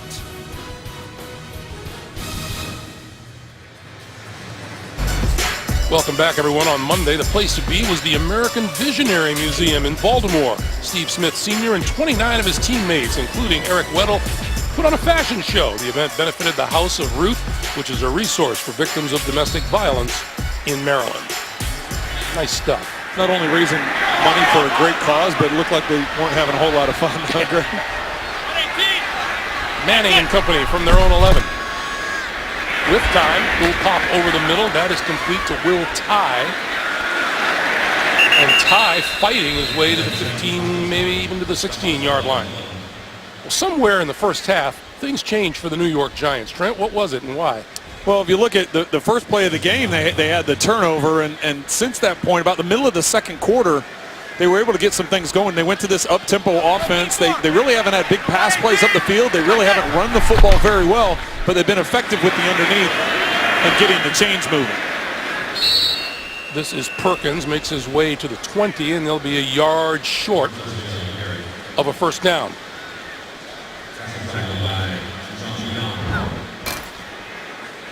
What we're talking about in the first quarter, Baltimore, 127 yards total. And that's been the high point for them today. Third and short yardage. Manning will throw for it. Little pump. This side of the field. Trip up.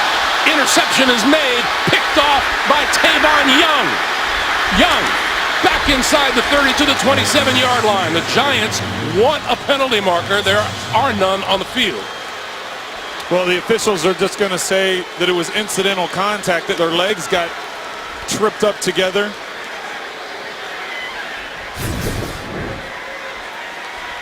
You see him in the slot at the top here. Shepard comes up looking for the flag. Meanwhile, Tavon Young with the interception picks up and makes the return. Their feet do get tangled together. There is some contact that takes place. Tavon Young has the arm around his waist, but the tripping that went on was more of their legs getting connected together.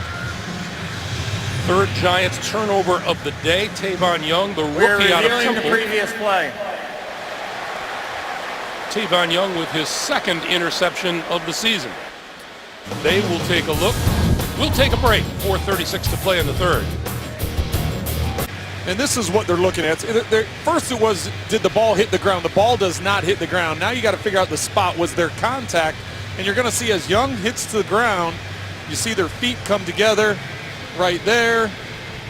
So he's going to be down by contact. The ball will get moved back to about the 42, 43-yard line. That's what the review is about. I don't think the review is about whether or not the ball hit the ground, because it clearly didn't hit the ground, even when he rolled over. Kind of weird to get credited for a tackle like that, isn't it? Here's Jeff Triplett.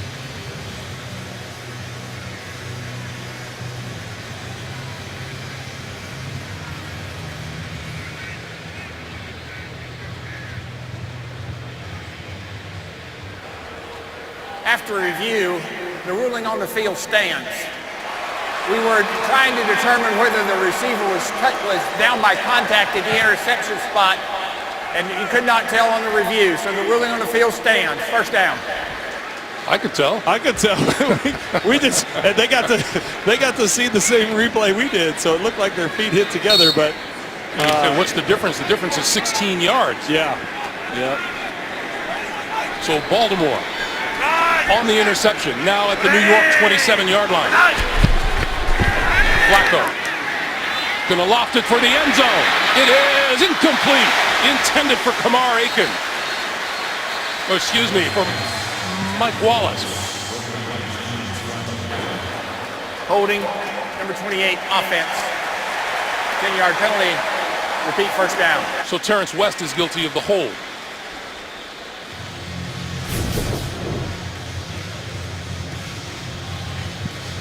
Janoris Jenkins here one-on-one with Wallace.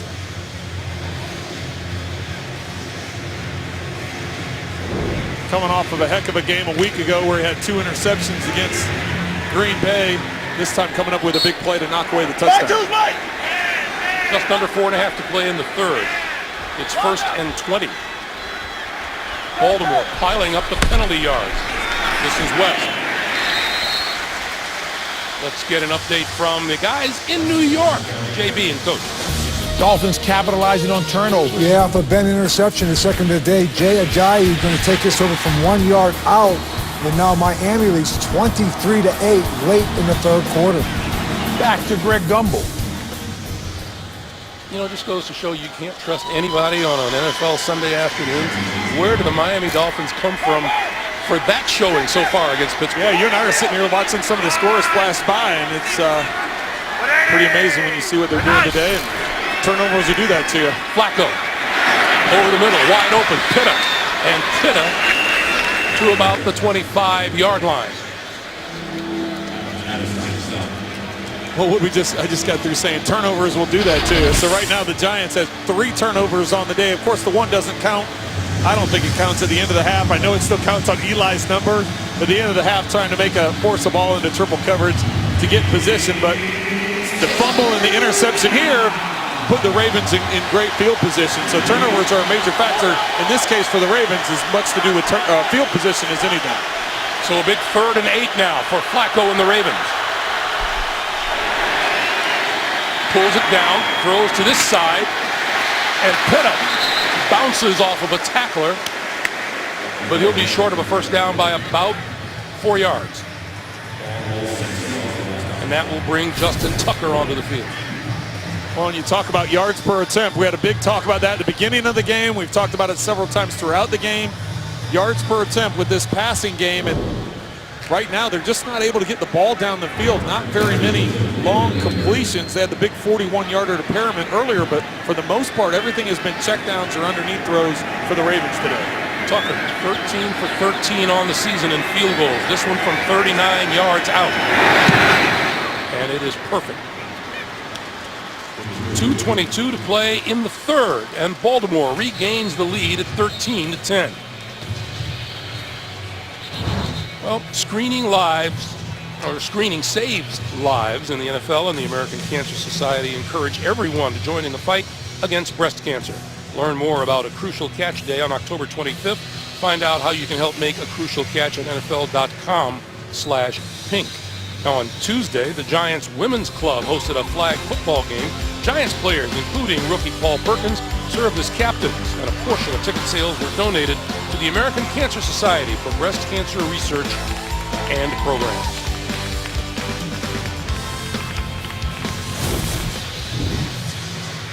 (13-10), Greg, and 10 points for Baltimore coming off turnovers. It's been a big factor in today's game. Giants need to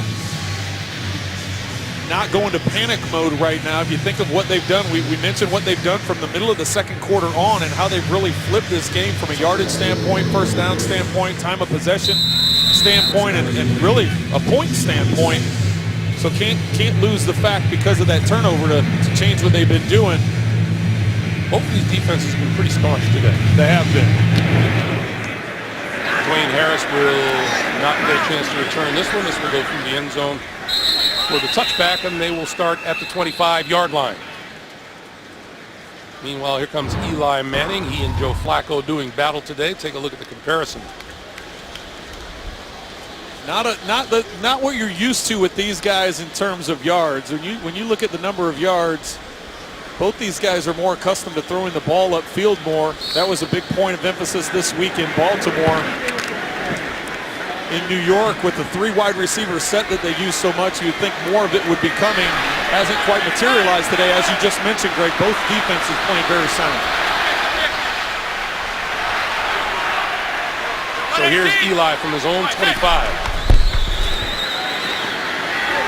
And they lob it. Has a man open. Hit him! Odell Beckham Jr. down the sideline for the touchdown.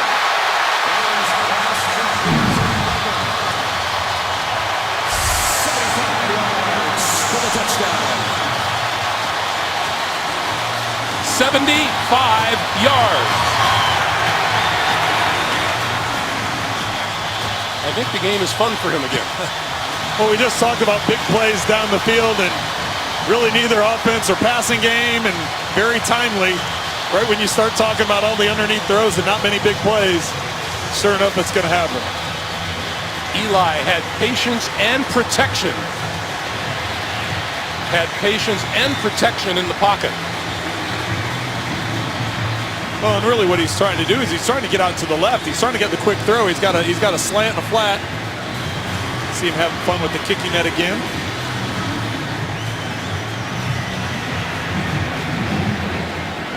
"75 yards is the longest for Eli this season. Well, and you think about it, 2 throws back to back, right? One was the interception. Set up the Ravens to go ahead and take the lead. Now a 75-yarder to put the Giants back on top. It's really going to kill them for the time of possession stat. Yes. We have a penalty marker down.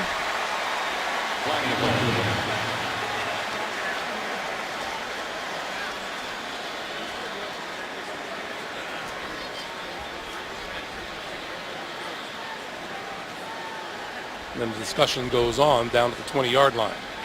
8th time in this career that Odell Beckham Jr. has caught a touchdown pass of 50 or more yards.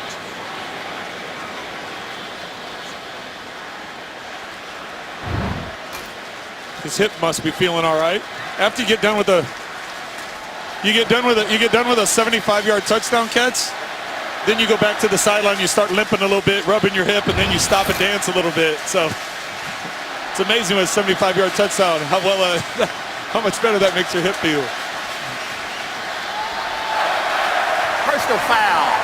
Unnecessary roughness. Number 93 of the defense. Blow to the long snapper's head. That 15-yard penalty will be assessed on the kickoff. Point after is good.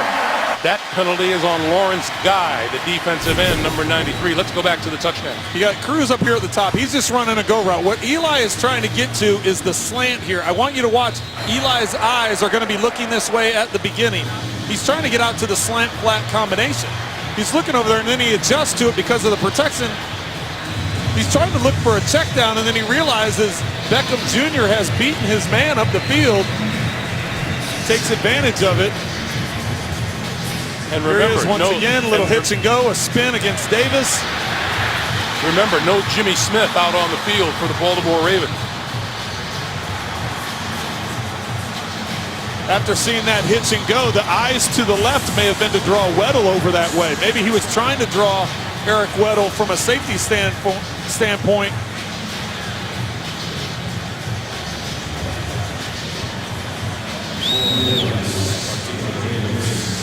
Eli and his net. Week 3 against Washington, Odell Beckham Jr. took out his frustrations on the net, and the net fought back. And then week 5 against Minnesota, they hugged it out and made up.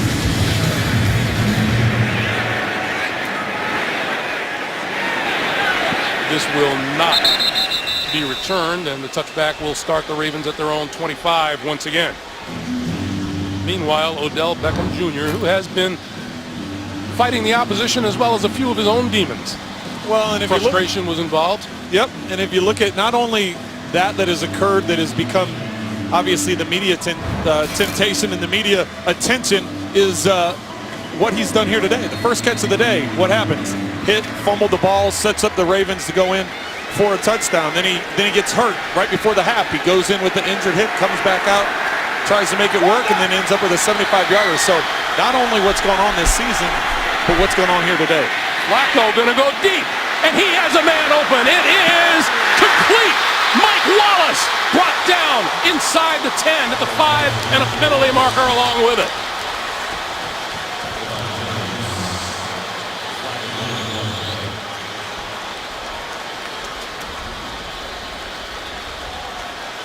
We all of a sudden have some fireworks going on here, Greg. It's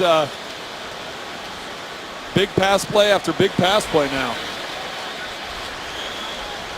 We talked about whether or not Marty Morningweg was going to start to stretch the field. That's a stretch. Well, they've tried a couple times. They've had a couple deep throws. They've tried to get into Wallace, and Jenkins has been in position to bat it away. This time, though, Wallace is able to get free down the sideline. Personal foul. Face mask. Defense, number 20. Half the distance to the goal, automatic first down. So Janoris Jenkins guilty.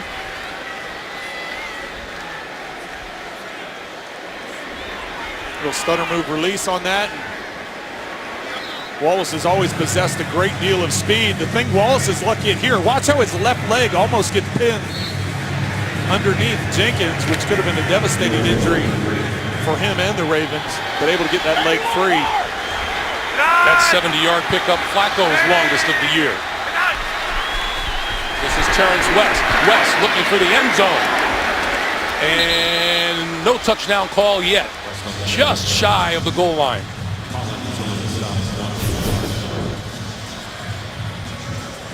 We've mentioned all day long about the offensive line of the Ravens and how it's a patchwork. 4 of the 5 guys in either new spots or new starters.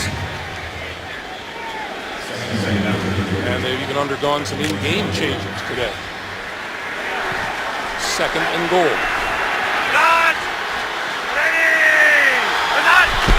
Flacco going to keep it and not going to get there. Lost a little yardage.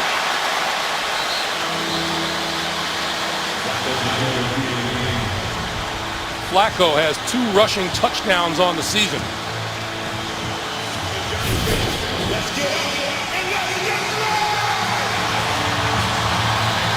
Yeah, he didn't get anywhere near that. If anything, he lost yardage. So now it's 3rd and goal. Hankins and Harrison there in the middle.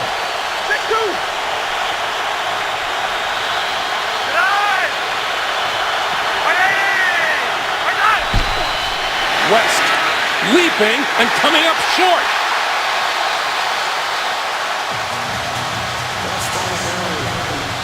Now what do you do if you're John Harbaugh? Everything in your gut tells you to go for it. I think you have to kick the field goal, make this a 1-possession game. I think you kick the field goal, but I think they're going to go ahead and let the quarter run out and talk about it some more. Your gut and your everything about it, believe me, you want as a player you want to go for it, as a coach you want to go for it. But I think the smartest thing at this point in time would be to kick the field goal. They'll have time to think about it as we reach the end of the 3rd. 17-13, Giants back to the Meadowlands after this message and a word from your local station. This game has been spotty at times, but welcome back to the start of what promises to be a great 4th quarter. 4th and goal from the half-yard line for Baltimore, and they're going to go for it. Terrence West, Kyle Juszczyk in the backfield. West, left side, looking for the end zone, won't get there.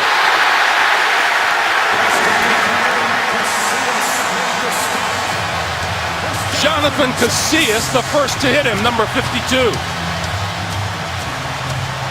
Well, before we went to commercial, the reason I was saying kick the field goal is because there's so much time left in the game. Go ahead and get the 3 points, make it a 1-point game.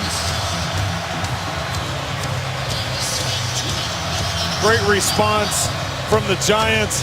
As you said, Casillas shedding the block, making first contact. Perslick coming over and finishing it off out of bounds. So the Giants take over on down at their own 2-yard line.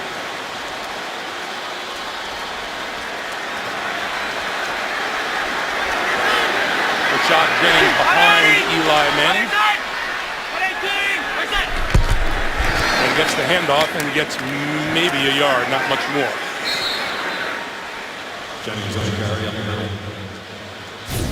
middle. Giants sideline, as well as the players on the field. Pretty excited after that 4th down stop. Well, and that was a big play. The defense has been attacked a lot these last few weeks, and to get that type of response, 1st and goal at the inside the 5-yard line, and to hold them out of there, no points, they should be excited about that. Manning out of his own end zone, over the middle, complete to Jennings, who fights his way out to the 9. And it'll be 3rd and about 3, maybe 2. Depending on where they place the ball, 3rd and 2. what Eli has done throwing the ball on third down today.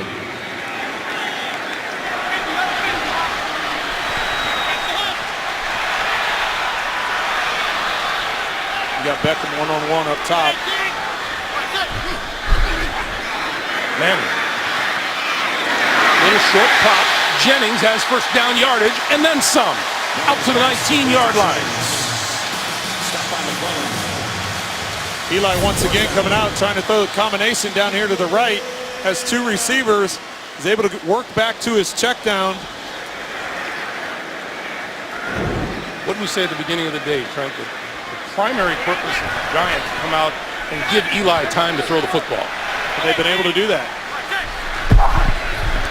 This is Jennings. Nothing to do it on the left side, maybe a yard. Out to the 20. Just to reiterate that point, Greg, that on the day, the Ravens, yes, they've been able to get some pressure from time to time. They have no sacks. They have no sacks, and Eli's managed things well in terms of when he has to get the ball out of his hands quickly or finding those matchups. There are injuries in the secondary. Talk about Jimmy Smith leaving this game, so it creates some mismatches for the Giants receivers. Hey, we got 300 jet. 300 jet. Hey, go 54. 54. Hey, here you go. Here we go. Here's Manning on 2nd and 9. Looks left, throws incomplete. A little miscommunication there. Sharice Wright close to the interception. Well, and they're lucky there because Sharice Wright reads it. Victor Cruz is on a different page. He runs to the outside. Wright's looking into the backfield. Cruz does a little dip to the inside and takes a fade down the sideline. Giants lucky on that one. So it's 3rd and 9. What is that? 180. What is that? Ray. 180. What's that? Long count. The pass is complete, but Donnell is not going to be able to get anywhere, courtesy of Eric Weddle. We asked John Harbaugh what kind of an addition Eric Weddle has been for this team. Been a tremendous leader for this team, both on and off the field, and just having him as a presence in the locker room, presence on the field is had nothing but compliments to say about that addition. Ladarius Webb back at his own 35. Brad Wing needs to get some distance. Fair catch called and made at about the 26-yard line. 11:42 to play in the 4th. 17-13 Giants. Hey, welcome back, everyone. While we have a moment, all of us on our crew want to congratulate our extraordinary director of this broadcast, Suzanne Smith, on having been named the 2017 recipient of the Mary Garber Pioneer Award by the Association for Women in Sports Media. That award given for distinguished work in the field while advancing the values and missions of the Association for Women in Sports Media. Congratulations, Suzanne. That pass incomplete. Tipped. Intended for Dennis Pitta.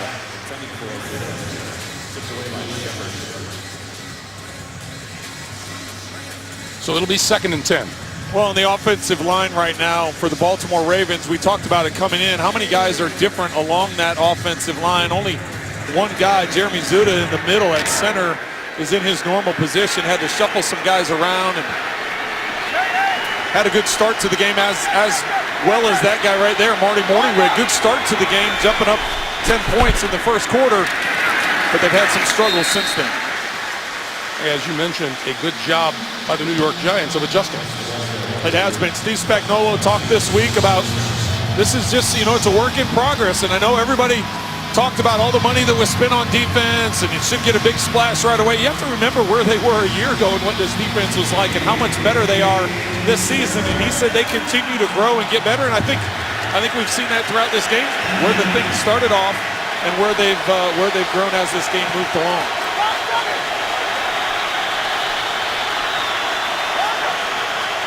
Third and 9. Flacco with time, gonna go deep, down the far sideline, it is incomplete. And a late flag. Trevin Wade was guarding, and at the last second, looks like he might have reached out and grabbed Mike Wallace. I would, even from all the way across the field up where we are, you could see there was banging going down the sideline, and I don't think they call it if it just is that. But at the last second, as the ball's in the air, Wade reaches out and pulls his arm back, and you can see it. Pass interference, defense number 31. The ball will be placed at the spot of the foul, first down. So you're going to see the contact going down the line, going down the sideline here. You see their arms and back and forth, but watch it right here at the end. He grabs it and hooks him and pulls him back, and that's what ultimately gets the flag. And that's worth a 42-yard pickup. Look at that, Greg. 14 penalties for 106 yards against 4 for 59. You know, at the end of the day, you're lucky if that doesn't come back and bite you. First down at the Giants' 30 for Flacco. West. What a workhorse he's been today.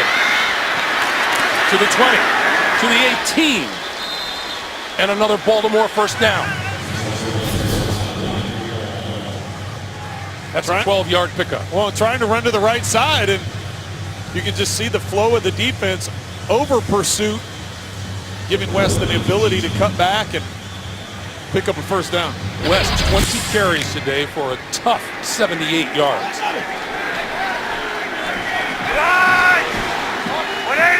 And now the Ravens back knocking at the door. 3 tight ends in on first down. And it's West again. Maybe a yard to the 17. I want to remind you, Week 6 continues later today on Fox, then tonight with Sunday Night Football on NBC. Tune in tomorrow for Monday Night Football on ESPN.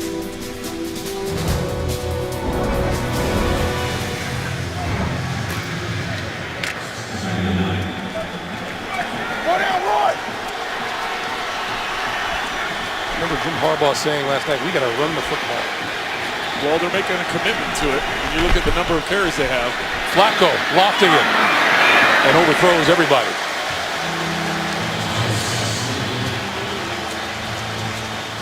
Kenneth Dixon was down there, and so was Dennis Pitta.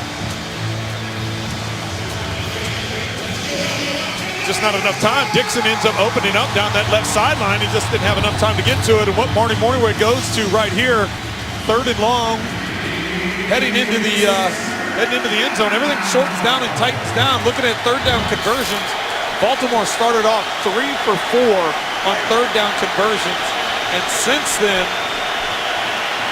what, 1 of 9? Yeah. 1 of 9 since that point. So really struggling since the first quarter. Flacco under pressure, escapes trouble, throws incomplete.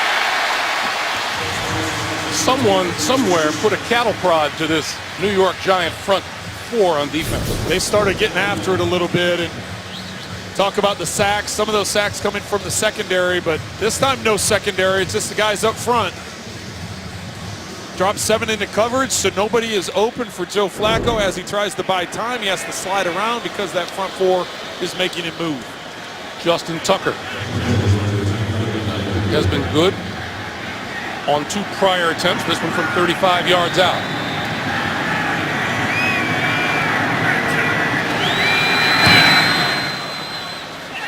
And he is perfect once again. Baltimore pulls to within 1 with 9:14 to play in regulation. The NFL on CBS is sponsored by Voya Financial, changing the way you think of retirement. The Home Depot, more saving, more doing. And by Honda Civic Coupe, be the one they didn't see coming.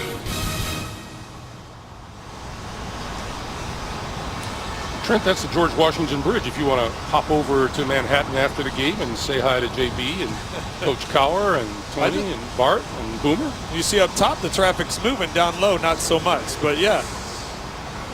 Spoken like someone who has a plan after the game. That's right. 1-point game, 9:14 to play in the 4th.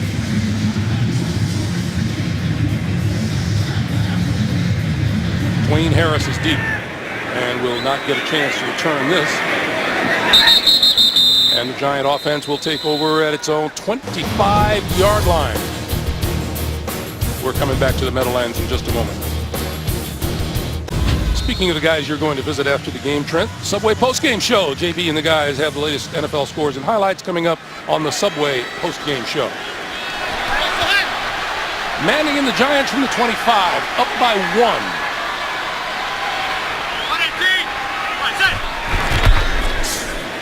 Manning with time, gonna go deep, far sideline. Caught by Odell Beckham Jr.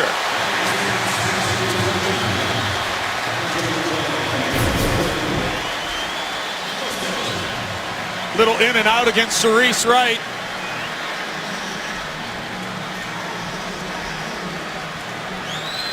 Accurate throw up the field from Eli Manning, putting it right in stride. And the Giants change ends of the field in a hurry.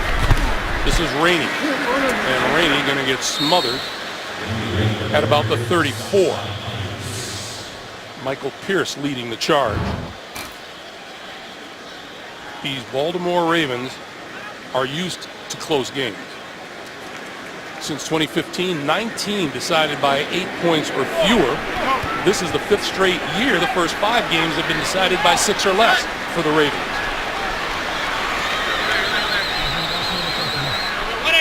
2nd and 12. Manning throwing, complete. That's the big tight end Donnell, and he is to the 20 for a first down.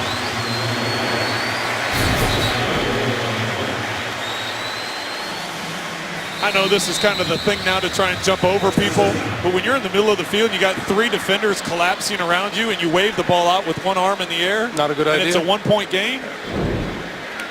When he gets back to the huddle, I'm having a conversation with him as a quarterback, saying you got to understand the situation of the game, where we are in the field.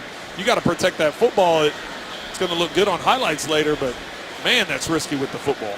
Meanwhile, the Ravens' cornerback concerns continue. That was Sharice Wright who just pulled himself off the turf.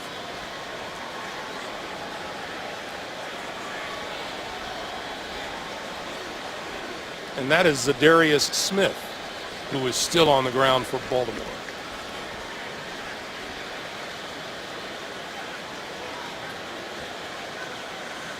And Smith even slower to get up. How about number 13's afternoon, Trent? Well, first play out of the game here. Nice catch, but he fumbles the ball. Jimmy Smith knocking it down. He ends up hurting his hip on that play, going in before halftime, and then comes out. Has a nice little out or slant and go. And I know you wondered if he could have been guilty of taunting on his way to the end zone. Well, that's what I was trying to figure out. He was pointing at the defender as he's running into the end zone. Would that negate the touchdown if the penalty had been thrown? And it would not have negated the touchdown. It would have added on a penalty to the kickoff. This is Rainey.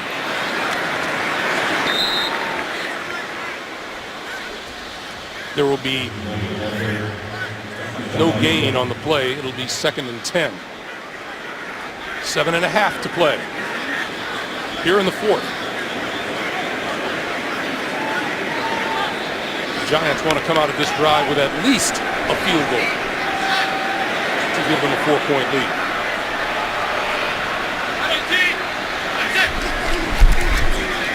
Manning from behind, he goes down. Terrell Suggs. Well, and Eric Flowers gets beat right off the snap. Last week, Clay Matthews got him a couple of times. This time, Suggs. Really haven't announced his name much today, if you think about it. Flowers been doing a solid job, but that time there, quick hand swipe, getting around to the outside, able to bring Manning down for the sack. First sack of Eli today. Now on 3rd and 16, the pass over the middle, that's Beckham again. Forward progress will be marked to about the 13-yard line. Ladarius Webb making the hit, and that will bring the field goal unit on. This is a cover 2 look, 2 deep shell by the defense. You can see the middle linebacker getting deep in the middle of the field. And Odell Beckham hobbles to the sideline. Oh, that left tip. You got to remember that left tip from earlier in the game, right before the half. He went into the locker room to get it checked out.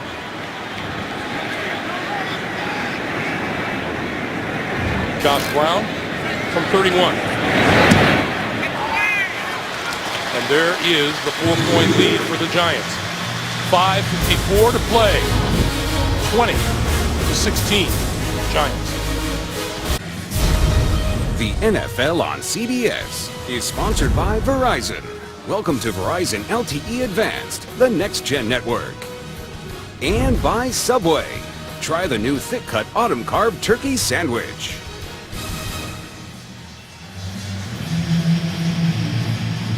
Back at MetLife Stadium, along with our producer Jim Rickoff, our director Suzanne Smith, Greg Trent and Jamie as they look at Terrell Suggs and his elbow, his left arm, on the sideline.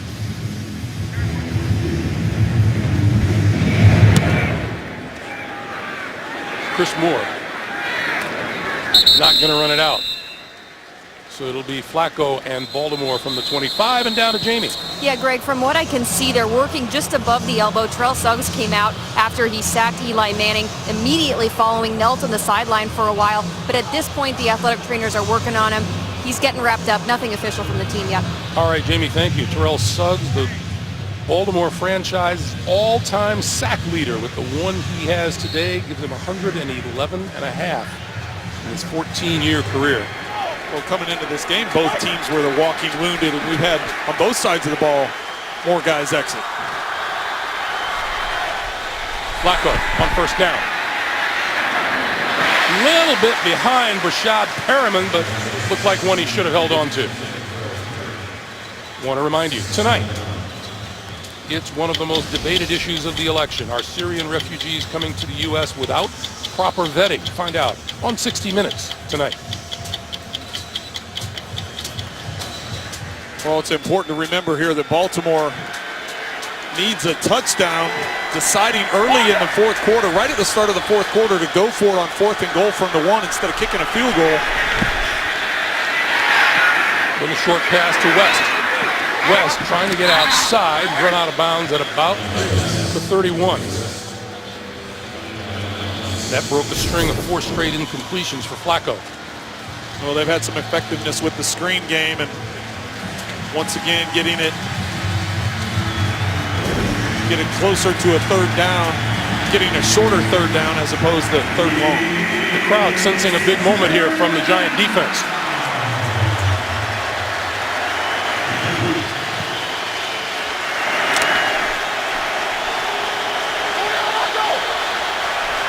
From varying distances, Baltimore 4 for 14 on 3rd downs, and a timeout is now called by the Ravens. Timeout, Baltimore. Their first. It's a 30-second timeout.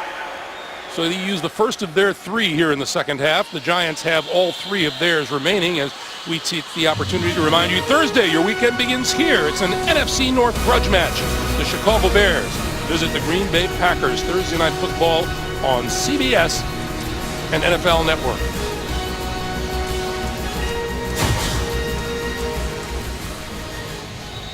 So the first thing John Harbaugh needs here is a first down. Yeah, and that's really a pretty crucial timeout when you consider, because if they don't get it, they've got to try getting the ball back with some time. So having those timeouts would be big. Flacco going to flip it out here to Juszczyk. Hit. And short of the first down. Janoris Jenkins, Jonathan Casillas coming up for the stop. And now what do you do, John Harbaugh? Well, it looks like he's going for it. You know, I tend to think with the timeouts and the way your defense is playing, I know I second-guessed them down there before, but I'm thinking you punt it here, put it down there, get your defense to stop them. You've got your 2 timeouts to save clock. You've got a 2-minute warning. Putting a lot of pressure on Marty Morningwig right here as the offensive coordinator to come up with a big 4th down conversion. 4th and 1. Flacco rolls and throws it. Caught! Wafted it up, and Kamar Aiken came down with it.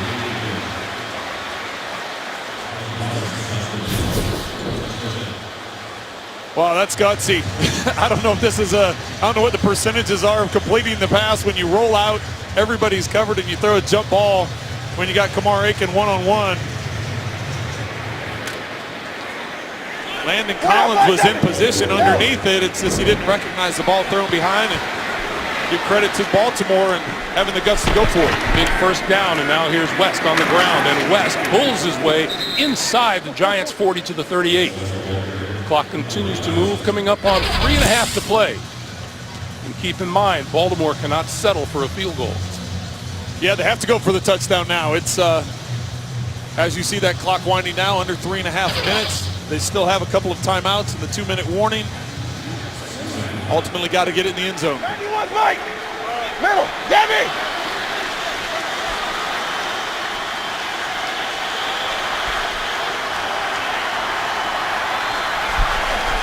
On 2nd and 5, Flacco with time, throwing, use check, and he's hit hard almost immediately by Devon Kennard.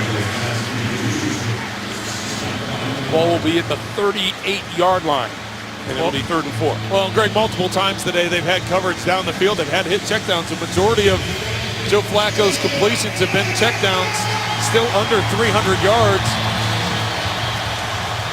Had a couple big plays up the field, mainly to Mike Wallace. Perriman earlier in the game, but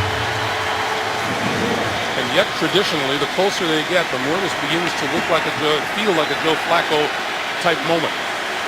Well, you mentioned how many close games they've been in. Every game this season has been fewer than one possession. Flacco gonna loft it deep down the sideline. It is incomplete, intended for Perriman, and we have a flag. Flag down, but I got to believe this is going to be offensive pass interference. You would think, since that ball was to the inside, although the officials it looked like they're pointing to move the ball down this way.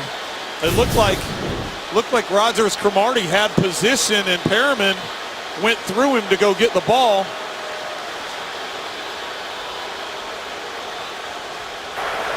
Pass interference. Defense, number 41. Grabbed the receiver at the waist and pulled him down to prevent him to get to the ball. Ball will be placed in front of the foul. First down. Well, I didn't see it live, Greg, and I didn't see it on the replay we had. Well, it had to have happened before then. Had to have happened before that point in time because he had position for the ball. The ball was to the inside. Perriman had to go through Rogers Cromartie to get the football. Let's try another view. Let's see. The only thing we can't see there is about the 12-yard line, 15-yard line to 12-yard line. He had that right arm we couldn't see, so. Baltimore has been fighting the penalty bug all day long, and here they benefit big time. The Ravens, 1st and goal at the 8. Flacco throwing, sideline, complete, and out of bounds at about the 2 to Mike Wallace. Well, here we go again, Greg. It's the same position. You go back to the start of the 4th quarter. The Ravens had 4 tries from inside the 3-yard line. They didn't get in all 4 plays. Oh, yeah, you can see here we're going back to the pass interference call. Look at the right arm here. It's around his waist, around his jersey, pulling him back, and that was what the official called. Good work by our camera guys getting us a look at that. 2nd and goal. So last time they were down here, Greg, I said all 4 downs, they went for it in running. Didn't have any pass attempts. Flacco going to throw for it here. Overthrows West out of the backfield. It'll be 3rd and goal. Baltimore, 4 trips to the red zone today. 1 touchdown, 2 field goals. Got two downs to get it into the end zone.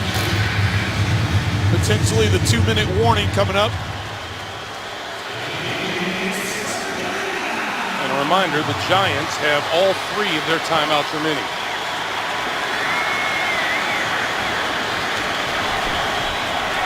Play clock is down to 5.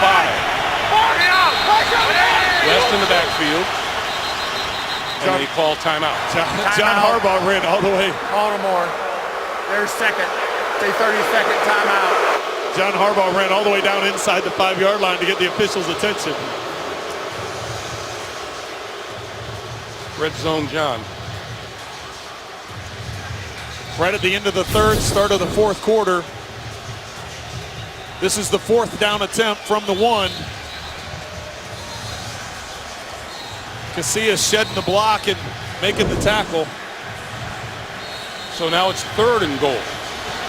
And the Giants looking for another goal line stand. So the difference is on that series, all 4 plays were runs. So far, 1st down, 2nd down, both of them pass plays. Let's see if they spread them out here. A way to do it would be to spread them out, get them thinking pass, and then try and get the run. And by the way, Joe Flacco can run with the football.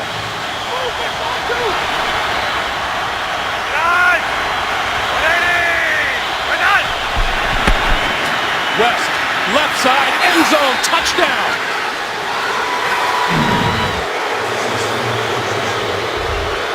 They had a tight end and 3 receivers in the game. They spread them out.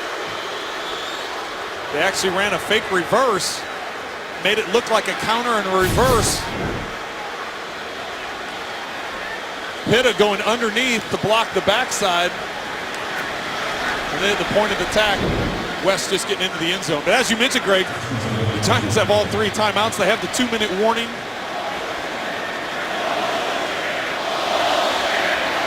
Now, a big extra point attempt for the Ravens here. This could be the difference if the Giants have to, a 3-pointer to win it or 3-pointer to tie it. Tucker's kick is up and it is good. 2:04 to play in regulation. And the Ravens grab the lead by a score of 23-20. Well, and the response of the crowd is more about the pass interference call. I don't think it had anything to do with what happened here in the last couple snaps. It was the fact that drive was really culminated by the pass interference call setting up 1st and goal. Just a reminder for you, coming up, the Subway post-game show with all the guys back in New York with the scores and the highlights, all coming up on the Subway post-game show. So Eli Manning, we mentioned it before, it's worth mentioning again, found his rhythm and his game in the first half and has looked like the Eli Manning of old all the way through the second half to now. Yeah, 29 of 42, 327 yards, does have the 2 touchdown passes. The 2 interceptions, the one is before at the end of the first half. As a quarterback, I don't count that. That was a throw at the end. You didn't count any of them. I don't count any of them, right? Right, but Eli, yeah, he's gotten into some good rhythm. Other than the first quarter, then they got into some rhythm here the last 3 quarters. So now they've got to get themselves in position. They can go down and get a touchdown, win this thing, or if anything, put themselves in a spot where they can kick a field goal and try and send it to overtime. Got to remember, Josh Brown, the kicker for the Giants, has made every kick under 50 yards this year. And that'll result in a touchback coming out to the 25-yard line.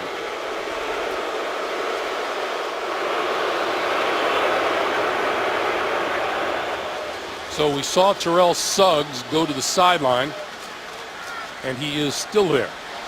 Well, that's important for the Ravens, but more important for the Giants is the fact Odell Beckham Jr. is coming back out on the field.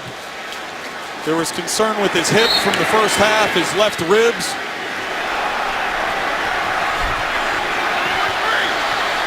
Reese Wright, Jimmy Smith, starting corners, both out of the game for Baltimore as the Giants start from their own 25. Manning, little pop over the middle and off the hands of Rainey. It'll be 2nd and 10 as we reach the 2-minute warning. 2 minutes to play at MetLife Stadium. The Ravens, 23-20. Back at MetLife Stadium, welcome to those of you joining us. 2 minutes to play here in regulation. Baltimore with a 23-20 lead on the Giants. The Ravens led 10-7 at halftime. Then Eli Manning found his rhythm thanks to the no-huddle offense. Caught fire. And the Ravens just scored a touchdown prior to the 2-minute warning to grab a 23-20 lead. 180. 26. Manning over the middle. And that's the big tight end, Larry Donnell. Across the 30 to the 31-yard line. It'll be 3rd and about 4.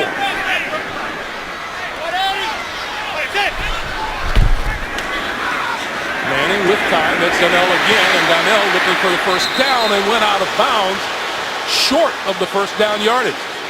Well, when you're that big and you've got that size advantage over the corner, I don't understand why he's doing all the shimmy, trying to juke him out and make a move on Young. Lower your shoulder and go get the first down. Now you've got fourth down. Young goes about 5'9", 177. Donnell is 6'6", 265. 4th and 1. 118.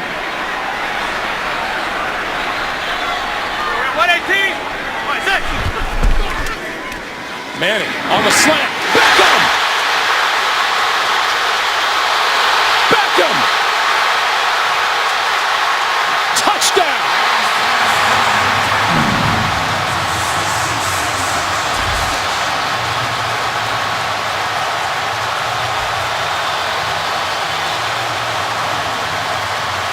There is a flag thrown in the end zone after the play.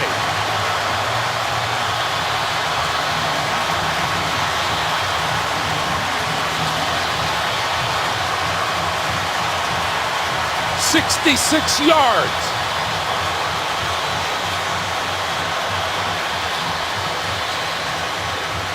And back to the net, which is the Holy Grail.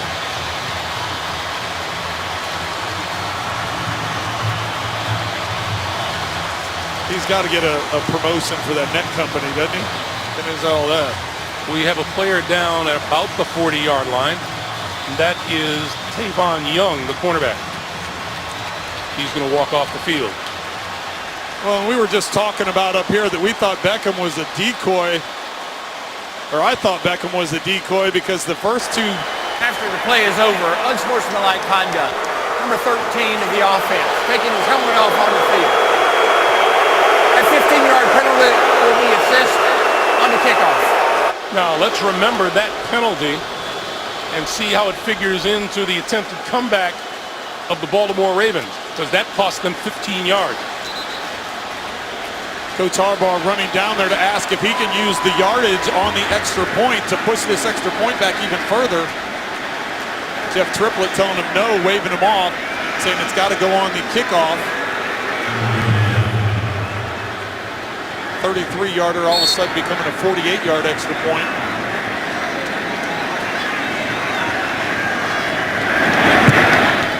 Brown's extra point kick is good. And it's 27-23. We go back to the touchdown. Well, Beckham Jr. just has a slant route here. They're going to run a flat, so that draws the safety up, leaves a big gap here in the middle of the field. The three previous plays, Beckham Jr. is nursing that left rib and left hip.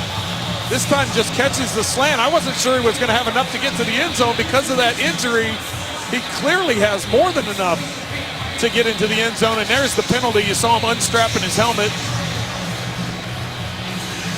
Just a rub off there. Eric Weddle and Tavon Young ran into each other. I don't know how bad his hip was feeling before that play, but a good 10, 15 yards into the play, it sure felt pretty good. Odell Beckham Jr., 8 catches, 222 yards, a career high, and 2 touchdowns. And we'll see if that penalty, that unsportsmanlike penalty, comes back to bite them. Well, the net's not going to come back and bite him, but that penalty sure may come back and bite him because that's a costly thing. And you take the good and the bad with Odell Beckham Jr. There's going to be some things that he does tremendously well. Obviously, catching a slant and taking it that far for a touchdown. You mentioned, Greg, over 200 yards receiving and 2 touchdowns. But that 15-yard penalty, that's very crucial now, as Baltimore still has 1 timeout remaining. They do, however, need to get a touchdown. Del Schaffner, back in 1962, had 269 yards receiving.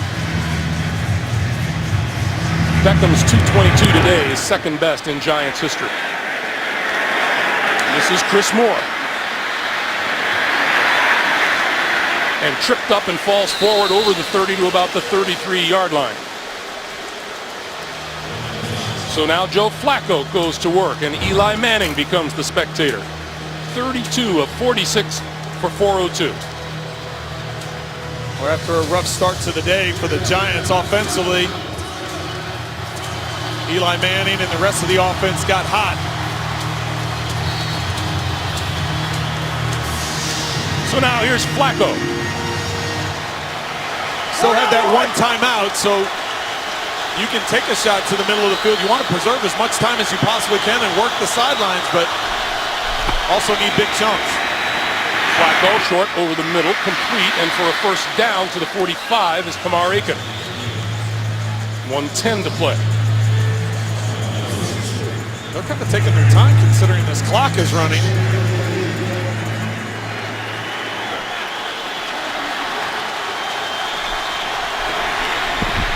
Flacco short again over the middle. And this is Mike Wallace. And Wallace with another first down to the Giants 43. Go ahead and spike the ball here. Save that timeout. No urgency still with the Ravens kind of taking their time a little bit. 40 seconds to play. Over the middle. That is complete. Just inside the 40 to the 39 goes Perriman. Well, they wasted... Timeout. Baltimore, their third and final charge timeout. It'll be 30 seconds in length. Well, you'd rather see him spike the ball than use that timeout. But really, aren't those interchangeable? Couldn't you do that anyway? If you're going to throw a 5-yard completion over the ball, I mean, that wasted, what, 20 seconds? By the time they got up, they got the ball snapped, they throw a 5-yard completion. You either spike the ball, save it, try and push it up the field more, or call the timeout if you're just going to throw it underneath. So that wasted a lot of valuable time. This is a nice little test for Marty Morningweg, his first day at the job, huh? Welcome to your new job. Yeah. 2nd and 5. Baltimore out of timeouts. Does Flacco look to the sideline or does he go to the end zone? Got hit from behind. It's incomplete. That was Jason Pierre-Paul. It'll be 3rd and 5. Well, Pierre-Paul coming off that, what would be Flacco's left side, beating the rookie Alex Lewis, causing the errant throw. Ravens trying to correct the 2-game slide. Reset the game clock to 27 seconds. Giants on a 3-game losing streak. Thank you. 3rd and 5. 27 to play. Flacco.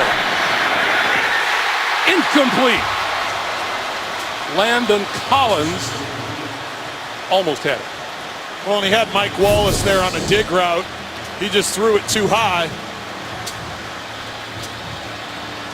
Giants are going to double cloud, which basically they have 3 deep defenders, but then they also have secondary defenders underneath that trying to protect the sideline. So you have some big windows in the middle of the field. The 4th and 5, the important thing here is you got to pick up a first down. They need the 34 for a first down.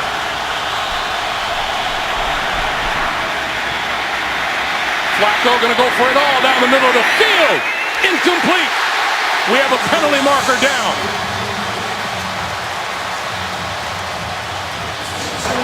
Personal foul. Roughing the passer. Number 58 in the defense. 15-yard penalty. Automatic first down. That penalty is on Owa Odizigara. Oh, he took 3 steps. That was an easy call for Jeff Triplett to make. You got to understand the situation. The 4th down, you can't take 2.5, 3 steps and hit a quarterback in that situation. Timeout. Giants. So the Giants use a timeout with 15 seconds to play. Timeout. Take another look.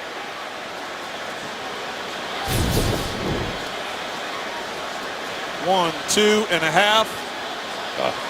They're just not going to let that happen. Let's not forget, they had a 15-yard advantage at the kickoff. Well, and go back to the last series when they got their touchdown, the pass interference call that gave them 1st and goal inside the 10. So some crucial penalties for the Giants. Both teams over 100 yards in penalties. Giants 27, Baltimore 23. So let's look forward here. 15 seconds left, no timeouts. So you've got to get it into the end zone or get out of bounds. I don't know if you have enough time to run up and spike it. Sideline, wide open, and he overthrew him. Mike Wallace was wide open, and Flacco just plain old missed him. I'm lost here, Greg. How do you leave him? I know that you're trying to, from a coverage standpoint, you're trying to play a double cloud where you put guys over the top and somebody underneath, but nobody was underneath. Well, those giant defenders in the secondary are so deep. Rocco! They couldn't have gotten there in time to break it up. 2nd and 10, 11 seconds to play. Quick pass to the sideline, this time up high and separated from the football. Dominique Rodgers-Cromartie hit Mike Wallace. It'll be 3rd and 10 and 7 seconds on the clock. Well, after the last play, from a defensive standpoint, the big hit from Rodgers-Cromartie there, knocking the ball loose. Got to go to the end zone here or a quick throw out of bounds. You take any time at all, this is going to be the last play. Play clock is down to 8. 5, 4, 3, 2, 1. And that'll be a delay of game. Delay of game, offense. 5-yard penalty, still 3rd down. Doesn't make a whole lot of difference. It does, if anything, it gives you a little bit more space. It takes longer for the receivers to get in the end zone because unless you're running that quick 5-yard out or 10-yard stop route on the sideline and jump out of bounds, you've got to get the ball in the end zone here. 3rd and 15. Flacco on the move, lots of room in front of him. He throws toward the end zone. Incomplete. That's the end of the game.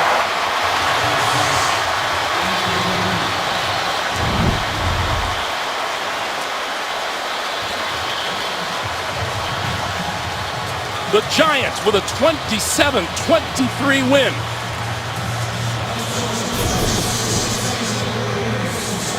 Watches this ball. Flacco gets out to the right. He throws this ball. Kamar Aiken.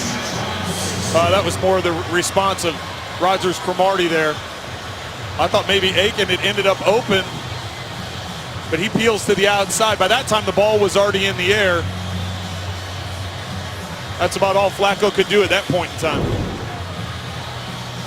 This was a really good counter-punch afternoon for both these teams. Well, and you have to remember, at the end of the 3rd quarter, start of the 4th, they had it down inside the 5-yard line. They decided to go for it on 4th down instead of kicking the field goal. With that field goal, would have been a 1-point game. You could have tried a field goal at the end to try and win it, but that's what they decided to do. They got the touchdown to take the lead, but then the slant pass to Odell Beckham Jr. from Eli Manning gave the Giants the lead and ultimately the win. This will be a tough ride home to Baltimore for the Ravens. And a pretty sweet drive home for the New York Giants. Well, 3 straight losses now for Baltimore. All games that they felt like they could win. And as you said, tough ride home for those guys.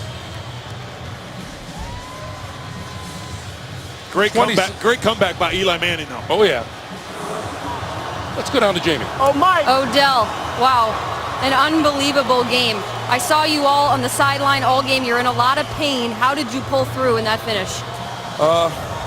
By the grace of God, to be honest with you, I said that I prayed for strength, and he gave it to me. You know, we came out early, first play, fumble. How are we going to overcome adversity? How are we going to do that? You know, we came out Minnesota, we had a fumble on the point, and we could never turn it around, could never overcome adversity. So just to stay fighting, to keep fighting the way that this team did today, that's what we need from us all season. What was bothering you most in terms of that left side pain? It's ab, oblique, somewhere in that side stomach area, but anytime I'd move, it was pinching. Like I said, grace of God. We talked on Friday about people calling you a distraction, but you seem to have the answer for them today. When you play like that, when you have a catch like that, that's such a difference. Is that a statement in your mind? It's no statement. It's just I feel like I can do that. I feel like I'm capable of it. I want to do that. I feel like all my life I've never been able to to reach my potential. And I know that after the NFL, there is no more football, so I want to be the very best that I could be. Blessed to be doing this. Happy to be out here with this team, and the way we fought today is amazing. Thanks, Odell. Absolutely. Thank you.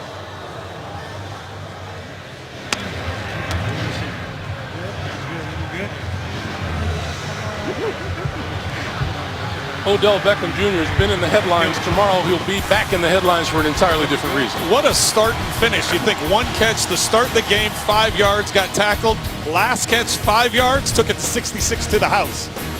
Final score, the Giants 27, the Baltimore Ravens 23. Coming up next, the Subway postgame show for Trent, Jamie, for all of us here at the Meadowlands. Greg Gumbel saying so long.